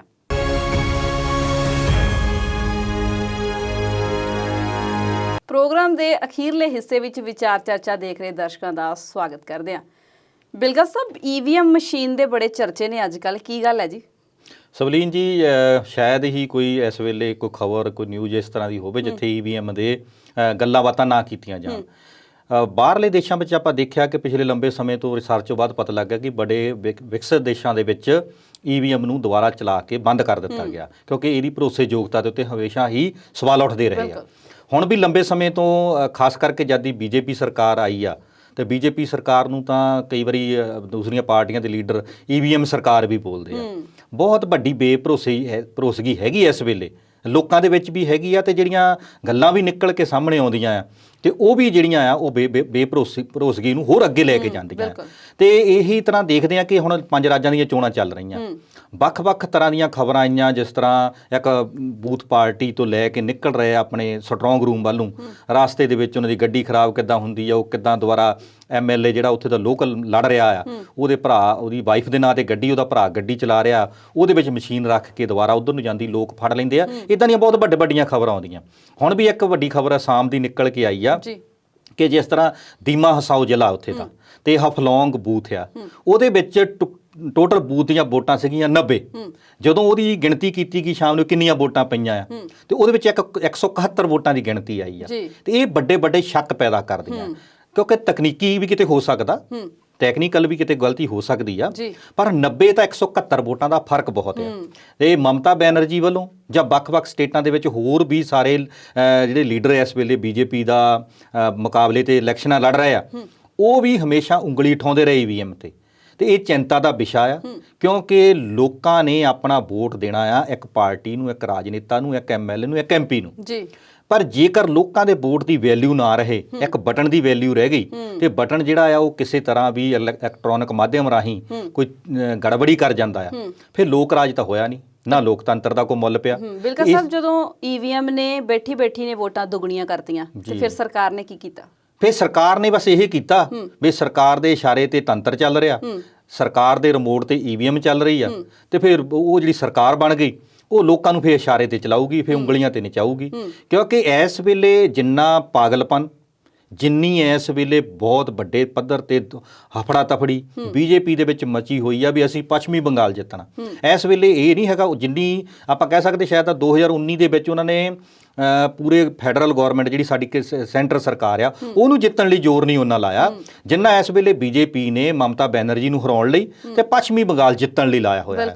ਐਡਾ ਵੱਡਾ ਪ੍ਰੈਸਟ ਇਸ਼ੂ ਬਣਾਇਆ ਹੋਇਆ ਕਿ ਨਾ ਇਲੈਕਸ਼ਨਾਂ ਮੁੱਕ ਜਾਣੀਆਂ, ਨਾ ਲੀਡਰਾਂ ਨੇ ਮੁੱਕ ਜਾਣਾ, ਤੇ ਇਹ ਤਾਂ ਚੱਲੀ ਜਾਣਾ ਆ। 73 ਸਾਲ ਹੋ ਗਏ, ਅਸੀਂ ਤਾਂ ਭੁਗਤਦੇ ਆ ਰਹੇ ਨਾ ਇਸ ਲੋਕਤੰਤਰ ਦੇ ਇਸ ਹਿੱਸੇ ਨੂੰ, ਵੋਟਾਂ ਨੂੰ ਅਸੀਂ ਤਾਂ ਪਾਉਂਦੇ ਆ ਰਹੇ ਹਾਂ। ਇੱਕ ਨੂੰ ਪਾ ਲਈਆਂ, ਉਹਨੂੰ ਛੱਡ ਕੇ ਦੂਜੇ ਨੂੰ ਪਾ ਲਈਆਂ, ਦੂਜੇ ਨੂੰ ਛੱਡ ਕੇ ਪਹਿਲੇ ਨੂੰ ਪਾ ਲਈਆਂ। ਪਰ ਜਿੱਡਾ ਵੱਡਾ ਪ੍ਰੈਸਟ ਇਸ਼ੂ ਇਹ ਬੀਜੇਪੀ ਨੇ ਪੱਛਮੀ ਬੰਗਾਲ ਤੇ ਅਸਾਮ ਦੀ ਚੋਣਾਂ ਦੇ ਵਿੱਚ ਬਣਾਇਆ ਹੋਇਆ ਆ, ਇਹ ਕੋਈ ਬਾਹਲੀ ਵੱਡੀ ਵਧੀਆ ਗੱਲ ਨਹੀਂ ਹੈਗੀ। ਠੀਕ ਹੈ, ਇਲੈਕਸ਼ਨਾਂ ਲੜੋ, ਤੁਸੀਂ ਆਪਣਾ ਪੱਖ ਰੱਖੋ, ਆਪਣੇ ਮੈਨੀਫੈਸਟੋ ਰੱਖੋ, ਆਪਣਾ ਲੋਕਾਂ ਦੇ ਵਿੱਚ ਵਿਜ਼ਨ ਦਿਓ। ਵਿਜ਼ਨ ਹੈ ਨਹੀਂ ਕਿਤੇ ਵੀ, ਵਿਜ਼ਨ ਕਿਤੇ ਨਹੀਂ ਹੈਗਾ। ਵਿਜ਼ਨ ਉਹੀ ਆ ਵੀ ਅਸੀਂ ਹਿੰਦੂ ਮੁਸਲਿਮ ਨੂੰ ਕਿੱਦਾਂ ਪਾੜਨਾ, ਹਿੰਦੂ ਸਿੱਖ ਨੂੰ ਕਿੱਦਾਂ ਪਾੜਨਾ, ਤੇ ਪਾੜ ਕੇ ਰਾਜ ਕਿੱਦਾਂ ਕਰਨਾ ਹੈ। ਈਵੀਐਮ ਦੀ ਭਰੋਸੇਯੋਗਤਾ ਦੇ ਉੱਤੇ ਹਮੇਸ਼ਾ ਸਵਾਲੀਆ ਚਿੰਨ੍ਹ ਲੱਗਦੇ ਰਹੇ ਆ, ਔਰ ਜਿਹੜੀਆਂ ਇੱਦਾਂ ਦੀਆਂ ਘਟਨਾਵਾਂ ਹੁੰਦੀਆਂ ਆ ਵੀ ਟੋਟਲ ਪਿੰਡ ਦੀਆਂ ਵੋਟਾਂ ਜਿਹੜੀਆਂ ਹੈਗੀਆਂ ਬੂਥ ਦੀਆਂ ਉਹ 90 ਆ, ਤੇ ਜਦੋਂ ਉਹਦਾ ਕਾਊਂਟ ਲਈ ਜੋੜ ਲਈ ਬਟਨ ਦਬਾਇਆ ਜਾਂਦਾ ਟੋਟਲ ਲਈ, ਤੇ ਉਹਦੇ ਵਿੱਚ 171 ਵੋਟਾਂ ਸ਼ੋ ਹੁੰਦੀਆਂ। ਇਹ ਬਹੁਤ ਵੱਡੇ ਸ਼ੱਕ ਦਾ ਦਾਇਰਾ ਖੜੀਆਂ ਕਰਦੀਆਂ, ਤੇ ਆਉਣ ਵਾਲੇ ਦਿਨਾਂ ਦੇ ਵਿੱਚ ਜਿਹੜੀਆਂ ਲੋਕਾਂ ਵੱਲੋਂ ਜਾਂ ਵੱਖ-ਵੱਖ ਵਿਰੋਧੀ ਪਾਰਟੀਆਂ ਵੱਲੋਂ ਇਹ ਸ਼ੰਕੇ ਜ਼ਾਹਰ ਕੀਤੇ ਜਾਂਦੇ ਆ, ਕਿਤੇ ਇਹ ਨਾ ਹੋਵੇ ਕਿ ਉੱਥੇ ਸਾਡਾ ਲੋਕਤੰਤਰ ਹਾਰ ਜਾਵੇ, EVM ਜਿੱਤ ਜਾਵੇ। ਇਹ ਸ਼ੰਕੇ ਜਿਹੜੇ ਆ ਇਹ ਚੋਣ ਅਧਿਕਾਰੀਆਂ ਨੂੰ ਵੀ ਇਹ ਦੂਰ ਕਰਨੇ ਚਾਹੀਦੇ ਆ। ਭਾਵੇਂ ਕਿ ਉੱਥੇ ਪਤਾ ਲੱਗਾ ਕਿ 5 ਜਿਹੜੇ ਬੂਥ ਅਧਿਕਾਰੀ ਸੀਗੇ ਜਿਹੜੇ ਇਸ ਚੀਜ਼ ਨੂੰ ਮੈਨੇਜ ਕਰ ਰਹੇ ਸੀ, ਉਹਨਾਂ ਨੂੰ ਮੁਅੱਤਲ ਕਰ ਦਿੱਤਾ ਗਿਆ, ਉਹਨਾਂ ਨੂੰ ਸਸਪੈਂਡ ਕਰ ਦਿੱਤਾ ਗਿਆ। ਪਰ ਇੰਨੀ ਸਸਪੈਂਸ਼ਨ ਦੇ ਨਾਲ ਇੱਕ ਲੋਕਾਂ ਦੇ ਮਤ ਦਾ ਫੈਸਲਾ ਜਿਹੜਾ ਆ ਉਹ ਕਿਸੇ ਗਲਤ ਹੱਥ 'ਚ ਚੱਲ ਜਾਵੇ ਜਾਂ ਗਲਤ ਪਾਸੇ ਚੱਲ ਜਾਵੇ। ਲੋਕ ਕਿਸੇ ਨੂੰ ਹੋਰ ਨੂੰ ਚੁਣਨਾ ਚਾਹੁੰਦੇ ਸੀ, ਮਸ਼ੀਨਾਂ ਨੇ ਕਿਸੇ ਹੋਰ ਨੂੰ ਚੁਣ ਦਿੱਤਾ, ਤੇ ਇਹ ਚੀਜ਼ ਸਾਡੇ ਲੋਕਤੰਤਰ ਲਈ ਬਹੁਤ ਖਤਰੇ ਦੀ ਘੰਟੀ ਆ ਤੇ ਚਿੰਤਾ ਦਾ ਵਿਸ਼ਾ ਆ। ਇਹ ਚੀਜ਼ ਆਉਣ ਵਾਲੇ ਸਮੇਂ ਦੇ ਵਿੱਚ ਉੱਦਾਂ ਨਾ ਹੋਵੇ ਵੀ ਜਿਸ ਤਰ੍ਹਾਂ ਅੱਗੇ ਵੱਡੇ ਵੱਡੇ ਅੰਦੋਲਨ ਹੋਏ ਆ, ਸਰਕਾਰਾਂ ਆਪਾਂ ਚੇਂਜ ਹੁੰਦੀਆਂ ਦੇਖੀਆਂ। ਪਿਛਲੇ ਸਮੇਂ ਵੀ ਆਪਾਂ ਦੇਖਿਆ ਕਿ ਅੰਨਾ ਅੰਦੋਲਨ ਹੋਇਆ ਤੇ ਸਰਕਾਰ ਜਿਹੜੀ 10 ਸਾਲ ਦੀ ਚੱਲਦੀ ਸੀ ਉਹ ਐਸੀ ਪੈਰਾਂ ਤੋਂ ਉਖੜੀ ਤੇ ਜਿਹੜੇ ਆਪਣੇ ਮੁੜ ਕੇ ਵਿਰੋਧੀ ਧਿਰ ਦਾ ਦਰਜਾ ਵੀ ਨਹੀਂ ਪ੍ਰਾਪਤ ਕਰ ਸਕੀ। ਇਸੇ ਤਰ੍ਹਾਂ ਹੁਣ ਜਦੋਂ ਕਿਸਾਨੀ ਅੰਦੋਲਨ ਚੱਲ ਰਿਹਾ ਹੈ ਤੇ ਕਿਸਾਨੀ ਅੰਦੋਲਨ ਨੇ ਅੱਜ ਨਹੀਂ ਤਾਂ ਕੱਲ ਆਪਣਾ ਰੰਗ ਰੂਪ ਜ਼ਰੂਰ ਦਿਖਾ ਲੈਣਾ ਹੈ। ਕਿਤੇ ਤੀਜਾ ਅੰਦੋਲਨ ਜਿਹੜਾ ਆ ਉਹ ਲੋਕਾਂ ਨੂੰ ਕਿਤੇ EVM ਦੇ ਖਿਲਾਫ ਨਾ ਲੜਨਾ ਪਵੇ। ਜੇ ਇਹ EVM ਨੂੰ ਭਰੋਸੇਯੋਗਤਾ ਬਣਾਈ ਰੱਖਣੀ ਆ ਤੇ ਇਹਦੇ ਪਾਰਦਰਸ਼ਤਾ ਹੋਣੀ ਚਾਹੀਦੀ ਆ। ਜਦੋਂ ਤਾਂ ਇਹ ਵਿਰੋਧੀ ਪਾਰਟੀਆਂ, ਜਦੋਂ BJP ਆਪ ਵਿਰੋਧੀ ਧਿਰ ਸੀਗੀ ਤੇ ਉਦੋਂ ਤਾਂ ਹਮੇਸ਼ਾ ਕਾਂਗਰਸ ਤੇ ਸ਼ੱਕ ਕਰਦੀ, ਜੇ ਕਾਂਗਰਸ ਤੇ ਇਲਜ਼ਾਮ ਲਾਉਂਦੀ ਆਉਂਦੀ ਸੀ ਵੀ EVM ਦੀ ਜਿਹੜੀ ਭਰੋਸੇਯੋਗਤਾ ਆ ਉਹ ਲੋਕਾਂ ਦੇ ਵਿੱਚ ਨਹੀਂ ਹੈਗੀ। ਤੇ ਪਰ ਹੁਣ ਜਦੋਂ BJP ਆਪ ਸਰਕਾਰ ਚਲਾ ਰਹੀ ਆ ਤੇ ਹੁਣ ਤਾਂ BJP ਦੀ ਕਰਤਾ ਧਰਤਾ ਹੀ ਉਹ BJP ਸਾਰੀ ਉਹ EVM ਮਸ਼ੀਨਾਂ ਦੀ ਆਪ ਬਣੀ ਹੋਈ ਆ। ਇਹ ਜਿਸ ਤਰ੍ਹਾਂ MLA ਦੀ ਗੱਡੀ ਦੇ ਵਿੱਚੋਂ ਮਸ਼ੀਨ ਮਿਲਣੀ ਜਾਂ ਇਹ ਜਿਹੜਾ ਹਫਲੌਂਗ ਦੇ ਬੂਥ ਦੇ ਵਿੱਚੋਂ ਵੋਟਾਂ ਦੀ ਗਿਣਤੀ ਦੇ ਵਿੱਚ ਗੜਬੜ ਹੋਣੀ, ਇਹ ਬਹੁਤ ਵੱਡੇ ਸ਼ੰਕੇ ਪੈਦਾ ਕਰਦੀ ਆ ਔਰ ਸਾਡੇ ਲੋਕਤੰਤਰ ਲਈ ਬਹੁਤ ਇਹ ਖਤਰੇ ਦੀ ਘੰਟੀ ਆ। ਜੀ ਬਿਲਕੁਲ ਸਾਹਿਬ, ਪੰਜਾਬ ਦੀ ਗੱਲ ਕਰਦੇ ਆ ਤੇ ਸੂਬਾ ਸਰਕਾਰ ਨੇ ਕਰੋਨਾ ਦੇ ਮੱਦੇਨਜ਼ਰ ਸਕੂਲ ਬੰਦ ਕੀਤੇ ਨੇ, ਪਰ ਜਿਹੜੇ ਪ੍ਰਾਈਵੇਟ ਫੈਡਰੇਸ਼ਨ ਵਾਲੇ ਨੇ ਉਹ ਕਹਿ ਰਹੇ ਨੇ ਸੀ ਅਸੀਂ 12 ਅਪ੍ਰੈਲ ਨੂੰ ਸਕੂਲ ਦੁਬਾਰਾ ਸ਼ੁਰੂ ਕਰ ਦੇਣੇ ਆ। ਇੰਨੀ ਬਿਪਤਾ ਦੀ ਘੜੀ ਹੈ ਤੇ ਸਕੂਲ ਦੁਬਾਰਾ ਖੋਲ੍ਹਣਾ ਕਿੰਨਾ ਕੁ ਜਾਇਜ਼ ਹੈ? ਉਹਦੇ ਵਿੱਚ ਸਵਲੀਨ ਜੀ ਦੋ ਗੱਲਾਂ ਹੈਗੀਆਂ। ਦੇਖੋ, ਇਸ ਮਾਧਿਅਮ ਤੋਂ ਪੰਜਾਬੀ ਨੈਸ਼ਨਲ TV ਤੋਂ ਹਮੇਸ਼ਾ ਹੀ ਅਪੀਲ ਕੀਤੀ ਗਈ ਹੈ ਕਿ ਬਿਮਾਰੀ ਬਹੁਤ ਭਿਆਨਕ ਆ। ਬਿਮਾਰੀ ਭਿਆਨਕ ਕਰਕੇ ਸਾਨੂੰ ਸਭ ਨੂੰ ਜਿਹੜਾ ਇਸ ਦਾ ਵੱਖ-ਵੱਖ ਤਰ੍ਹਾਂ ਖਿਆਲ ਰੱਖਣਾ ਚਾਹੀਦਾ। ਸਾਨੂੰ ਸੋਸ਼ਲ ਡਿਸਟੈਂਸਿੰਗ ਦਾ ਵੀ, ਸਾਨੂੰ ਮਾਸਕ ਦਾ ਵੀ, ਹਰ ਇੱਕ ਤਰ੍ਹਾਂ ਦਾ ਖਿਆਲ ਰੱਖਣਾ ਚਾਹੀਦਾ। ਪਰ ਜਦੋਂ ਸਰਕਾਰਾਂ ਦੇ ਫੈਸਲੇ ਕੁਝ ਦੇਖਦੇ ਆ ਜਾਂ ਸਰਕਾਰਾਂ ਦੀਆਂ ਗਾਈਡਲਾਈਨ ਦੇਖਦੇ ਆ, ਉਹ ਕੁਝ ਹਾਸੋਹੀਣੀਆਂ ਆ। ਜਿਵੇਂ ਸਰਕਾਰੀ ਦਫ਼ਤਰਾਂ ਦੇ ਵਿੱਚ ਤੜਾ ਤੜ ਲਾਈਨਾਂ ਲੱਗੀਆਂ, ਵੱਡੇ ਵੱਡੇ ਮਤਲਬ ਇਸ ਵੇਲੇ ਕੰਮ ਵੀ ਹੋ ਰਿਹਾ, ਸਭ ਕੁਝ ਹੋ ਰਿਹਾ, ਭੀੜ ਭੜੱਕਾ ਸਭ ਕੁਝ ਚੱਲ ਰਿਹਾ। ਪੈਲਸਾਂ ਦੇ ਵਿੱਚ ਵੀ ਫੰਕਸ਼ਨ ਹੋ ਰਹੇ ਆ, ਚਾਹੇ 100 ਬੰਦੇ ਦੀ ਜਾਂ 200 ਬੰਦੇ ਦੀ ਉਹਨੀ ਲਿਮਟ ਰੱਖੀ ਹੋਈ ਆ। ਹੋਰ ਬੜੇ ਸਰਕਾਰੀ ਕੰਮ ਹੈ ਜਿਹੜੇ ਜਿੱਥੋਂ ਸਰਕਾਰ ਨੂੰ ਆਮਦਨ ਆ ਰਹੀ ਆ, ਜਿੱਥੋਂ ਸਰਕਾਰ ਨੂੰ ਰੈਵਨਿਊ ਆ ਰਿਹਾ। ਠੇਕਿਆਂ ਤੇ ਭੀੜਾਂ ਲੱਗੀਆਂ, ਦੇਖ ਲਓ, ਲਾਈਨਾਂ ਲੱਗੀਆਂ ਪਈਆਂ, ਉੱਥੇ ਕਰੋਨਾ ਹੈ ਨਹੀਂਗਾ। ਇਹ ਜਿਹੜੀਆਂ ਚੀਜ਼ਾਂ ਫਿਰ ਲੋਕਾਂ ਦੇ ਵਿੱਚ ਅਸਮੰਜਸ ਪੈਦਾ ਕਰਦੀਆਂ। ਕਿਉਂ ਬਈ ਜਿੱਥੇ ਜਾਂ ਤਾਂ ਫਿਰ ਸਾਰਿਆਂ ਲਈ ਰੂਲ ਕਾਨੂੰਨ ਇੱਕੋ ਹੀ ਹੋਵੇ।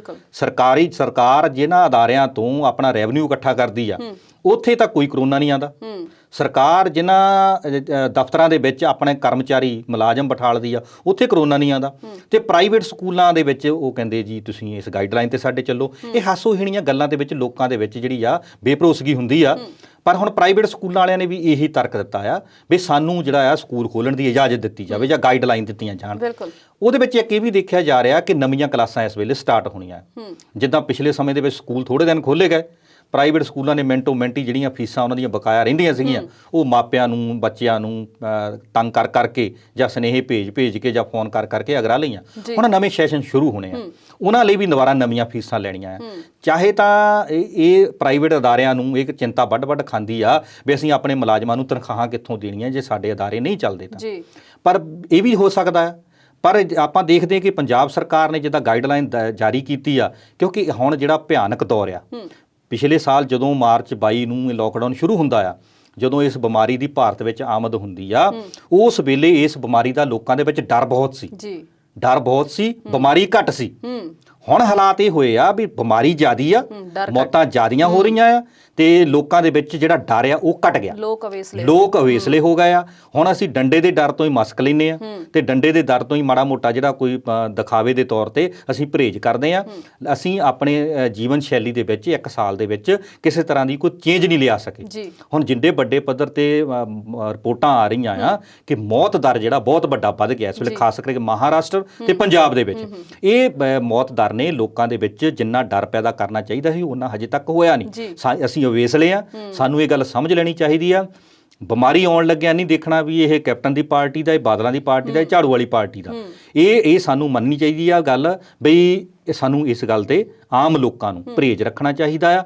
ਪਰ ਜਦੋਂ ਆਪਾਂ ਦੇਖਦੇ ਕਿ ਹਾਸੋਹੀਣੀਆਂ ਗੱਲਾਂ, ਵੱਡੀਆਂ ਰੈਲੀਆਂ ਕਰਨ ਦੇ ਵਿੱਚ ਨਾ ਸਰਕਾਰੀ ਧਿਰ ਪਿੱਛੇ ਆ, ਨਾ ਇਹ ਸਾਡੇ ਝਾੜੂ ਵਾਲੇ ਪਿੱਛੇ ਆ ਜੀ। ਤੇ ਨਾ ਸਾਡੇ ਤੱਕੜੀ ਵਾਲੇ ਪਿੱਛੇ ਆ। ਕਿੱਡੀਆਂ ਰੈਲੀਆਂ ਹੁੰਦੀਆਂ, ਬਿਲਕੁਲ ਲੱਖਾਂ ਹਜ਼ਾਰਾਂ ਲੋਕ ਇਕੱਠੇ ਹੁੰਦੇ ਆ। ਕਿਸਾਨ ਅੰਦੋਲਨ ਵਾਲੀਆਂ ਵੀ ਆਪਾਂ ਮੰਨ ਲਈਏ ਕਿੱਡੇ ਇਕੱਠ ਹੋ ਰਹੇ ਆ। ਬਿਲਕੁਲ। ਤੇ ਉੱਥੇ ਜਦੋਂ ਕਰੋਨਾ ਦਾ ਕੋਈ ਗੱਲਬਾਤ ਨਹੀਂ ਹੁੰਦੀ ਤਾਂ ਫਿਰ ਇਦਾਂ ਦੇ ਅਦਾਰੇ ਜਿਹੜੇ ਸਾਡੇ ਬੱਚਿਆਂ ਦਾ ਭਵਿੱਖ ਬਣਾਉਣਾ ਆ, ਤੇ ਉਹ ਅਦਾਰੇ ਫਿਰ ਮੰਗ ਤਾਂ ਕਰਨਗੇ, ਪਰ ਮੰਗ ਜਿਹੜੀ ਉਹਨਾਂ ਦੀ ਆ ਉਹ ਵਾਜਬ ਵੀ ਹੋ ਸਕਦੀ ਆ, ਪਰ ਕਿਸੇ ਦੀ ਬੱਚੇ ਦੀ ਜ਼ਿੰਦਗੀ ਨਾਲੋਂ ਨਾ ਪੜ੍ਹਾਈ ਅਹਿਮ ਆ, ਨਾ ਫਿਊਚਰ ਅਹਿਮ ਆ, ਤੇ ਨਾ ਉਹਨਾਂ ਦੇ ਸਕੂਲ ਅਹਿਮ ਆ। ਤੇ ਬੱਚਿਆਂ ਦਾ ਜਿਹੜਾ ਫਿਊਚਰ ਆ ਉਹ ਸਾਡੇ ਲਈ ਅਹਿਮ ਹੈਗਾ, ਪਰ ਜ਼ਿੰਦਗੀ ਦੇ ਨਾਲ ਸਾਡਾ ਕਿਸੇ ਤਰ੍ਹਾਂ ਵੀ ਉਸ ਚੀਜ਼ ਨੂੰ ਤੋਲਿਆ ਮੋਲਿਆ ਨਹੀਂ ਜਾ ਸਕਦਾ। ਤੇ ਤੁਸੀਂ ਇਹ ਕਹਿਣਾ ਚਾਹੁੰਦੇ ਆ ਕਿ ਸਰਕਾਰਾਂ ਦੀਆਂ ਜਿਹੜੀਆਂ ਰੈਲੀਆਂ ਨੇ ਉਹੀ ਲੋਕਾਂ ਨੂੰ ਕਿਤੇ ਨਾ ਕਿਤੇ ਅਵੇਸਲੇ ਕਰਨ 'ਚ ਯੋਗਦਾਨ ਪਾ ਰਹੀਆਂ ਨੇ? ਬਿਲਕੁਲ ਸਵਲੀਨ ਜੀ, ਤੁਸੀਂ ਦੇਖੋ ਪਿਛਲੇ ਦਿਨੀ ਕੱਲ ਵੀ ਹਜੇ ਅਕਾਲੀ ਦਲ ਦੀ ਮੋਹਾਲੀ ਦੇ ਲਾਗੇ ਬੜੀ ਵੱਡੀ ਰੈਲੀ ਹੋ ਕੇ ਹਟੀ ਆ, ਬਲਟੋਹੇ ਕਿੱਡੀ ਰੈਲੀ ਹੋ ਕੇ ਹਟੀ ਆ, ਬਾਘਾ ਪੁਰਾਣਾ ਝਾੜੂ ਵਾਲਿਆਂ ਦੀ ਕਿੱਡੀ ਵੱਡੀ ਰੈਲੀ ਹੋ ਕੇ ਹਟੀ ਆ। ਸਰਕਾਰਾਂ ਦੇ ਇਕੱਠ ਕਿੱਡੇ ਹੋ ਰਹੇ ਜਿੱਥੇ ਕੋਈ ਪ੍ਰੋਗਰਾਮ ਫੰਕਸ਼ਨ ਰੱਖਦੇ ਆ। ਅਸੀਂ ਬਹੁਤ ਵੱਡੇ ਇਦਾਂ ਦੇ ਹਾਲਾਤ ਖੜੇ ਕਰਦੇ ਆ ਤਾਂ ਦੂਜੇ ਧਿਰਾਂ ਨੂੰ ਸੋਚਣਾ ਪੈਂਦਾ ਵੀ ਕਰੋਨਾ ਸਰਕਾਰੀ ਤੇ ਨਹੀਂ ਹੈਗਾ, ਵੀ ਜਿੱਥੇ ਸਰਕਾਰ ਚਾਹੁੰਦੀ ਆ ਉੱਥੇ ਕਰੋਨਾ ਦਾ ਅਸਰ ਆ, ਜਿੱਥੇ ਸਰਕਾਰ ਨਹੀਂ ਚਾਹੁੰਦੀ ਉੱਥੇ ਕਰੋਨਾ ਦਾ ਨਹੀਂ ਅਸਰ। ਸਰਕਾਰ ਇਸ ਵੇਲੇ ਜੇ ਪਾਬੰਦੀਆਂ ਲਾਉਣੀਆਂ ਤਾਂ ਪੂਰਨ ਤੌਰ ਤੇ ਇਹਨਾਂ ਇਕੱਠਾਂ ਤੇ ਰੈਲੀਆਂ ਤੇ ਸਭ ਕਾਸੇ ਤੇ ਜਿਹੜਾ ਇਹਦਾ ਪਾਬੰਦੀਆਂ ਲੱਗਣੀਆਂ ਚਾਹੀਦੀਆਂ। ਤੇ ਅਸੀਂ ਵੀ ਚਾਹੁੰਦੇ ਆ ਵੀ ਜੇ ਗਾਈਡਲਾਈਨ ਹੋਣ ਤਾਂ ਸਭ ਲਈ ਇੱਕੋ ਹੀ ਹੋਣ। ਇਹ ਨਹੀਂ ਹੈਗਾ ਵੀ ਮੈਰਿਜ ਪੈਲਸਾਂ ਵਾਲਿਆਂ ਲਈ ਗਾਈਡਲਾਈਨ ਹੋ ਰਿਹਾ, ਸਕੂਲਾਂ ਵਾਲਿਆਂ ਲਈ ਹੋ ਰਿਹਾ, ਸਰਕਾਰੀ ਦਫ਼ਤਰਾਂ ਲਈ ਹੋ ਰਿਹਾ, ਤੇ ਪ੍ਰਾਈਵੇਟ ਅਦਾਰੇ ਜਿਹੜੇ ਜਾਂ ਸਰਕਾਰ ਦੇ ਨਾਲ ਜਿਹੜੇ ਰਲੇ ਮਿਲੇ ਆ ਉਹਨਾਂ ਲਈ ਹੋ ਰਿਹਾ। ਤੇ ਜਿਹੜੀਆਂ ਚਾਹੇ ਉਹ ਪੰਚਾਇਤਾਂ ਵੱਡੀਆਂ ਕਿਸਾਨਾਂ ਦੀਆਂ ਹੁੰਦੀਆਂ, ਚਾਹੇ ਵੱਡੀਆਂ ਰੈਲੀਆਂ ਹੁੰਦੀਆਂ ਆ, ਪੂਰਨ ਤੌਰ ਤੇ ਸਰਕਾਰ ਦੀਆਂ ਗਾਈਡਲਾਈਨਾਂ ਦਾ ਸਭ ਤੇ ਇੱਕੋ ਜਿਹਾ ਪਾਬੰਦੀ ਹੋਣੀ ਚਾਹੀਦੀ, ਇੱਕੋ ਜਿਹਾ ਅਸਰ ਹੋਣਾ ਚਾਹੀਦਾ, ਤਾਂ ਫਿਰ ਆਪਾਂ ਜਾ ਕੇ ਇਸ ਬਿਮਾਰੀ ਤੇ ਜਿਹੜਾ ਕਾਬੂ ਪਾ ਸਕਾਂਗੇ। ਉਹ ਕਹਿੰਦੇ ਹੁੰਦੇ ਨਾ, ਜੇ ਕਮਲਾ ਹੋ ਜੇ ਇੱਕ ਤੇ ਸਮਝਾਵੇ ਵਿਹੜਾ, ਤੇ ਜੇ ਕਮਲਾ ਹੀ ਹੋ ਜੇ ਵਿਹੜਾ ਤੇ ਫਿਰ ਸਮਝਾਵੇ ਕਿਹੜਾ। ਇਹੋ ਹੀ ਹਾਲ ਸਾਡੀਆਂ ਸਰਕਾਰਾਂ ਦਾ ਆ। ਬਿਲਕੁਲ ਸਾਹਿਬ, ਤੁਸੀਂ ਸਟੂਡੀਓ 'ਚ ਆਏ, ਸਾਡੇ ਦਰਸ਼ਕਾਂ ਦੇ ਨਾਲ ਆਪਣੇ ਵਿਚਾਰ ਸਾਂਝੇ ਕੀਤੇ, ਤੁਹਾਡਾ ਬਹੁਤ-ਬਹੁਤ ਸ਼ੁਕਰੀਆ। ਸਵਲੀਨ ਜੀ, ਬਹੁਤ-ਬਹੁਤ ਧੰਨਵਾਦ ਤੁਹਾਡਾ। ਉਮੀਦ ਹੈ ਕਿ ਸਾਡੇ ਦਰਸ਼ਕਾਂ ਨੂੰ ਸਾਡਾ ਅੱਜ ਦਾ ਇਹ ਪ੍ਰੋਗਰਾਮ ਪਸੰਦ ਆਇਆ ਹੋਵੇਗਾ। ਅਗਲੀ ਵਾਰ ਨਵੇਂ ਮੁੱਦਿਆਂ ਤੇ ਨਵੀਂ ਗੱਲਬਾਤ ਲੈ ਕੇ ਜਲਦ ਹਾਜ਼ਰ ਹੋਵਾਂਗੇ। ਤਦ ਤੱਕ ਲਈ ਸਾਨੂੰ ਦਿਓ ਇਜਾਜ਼ਤ। ਸਤਿ ਸ਼੍ਰੀ ਅਕਾਲ।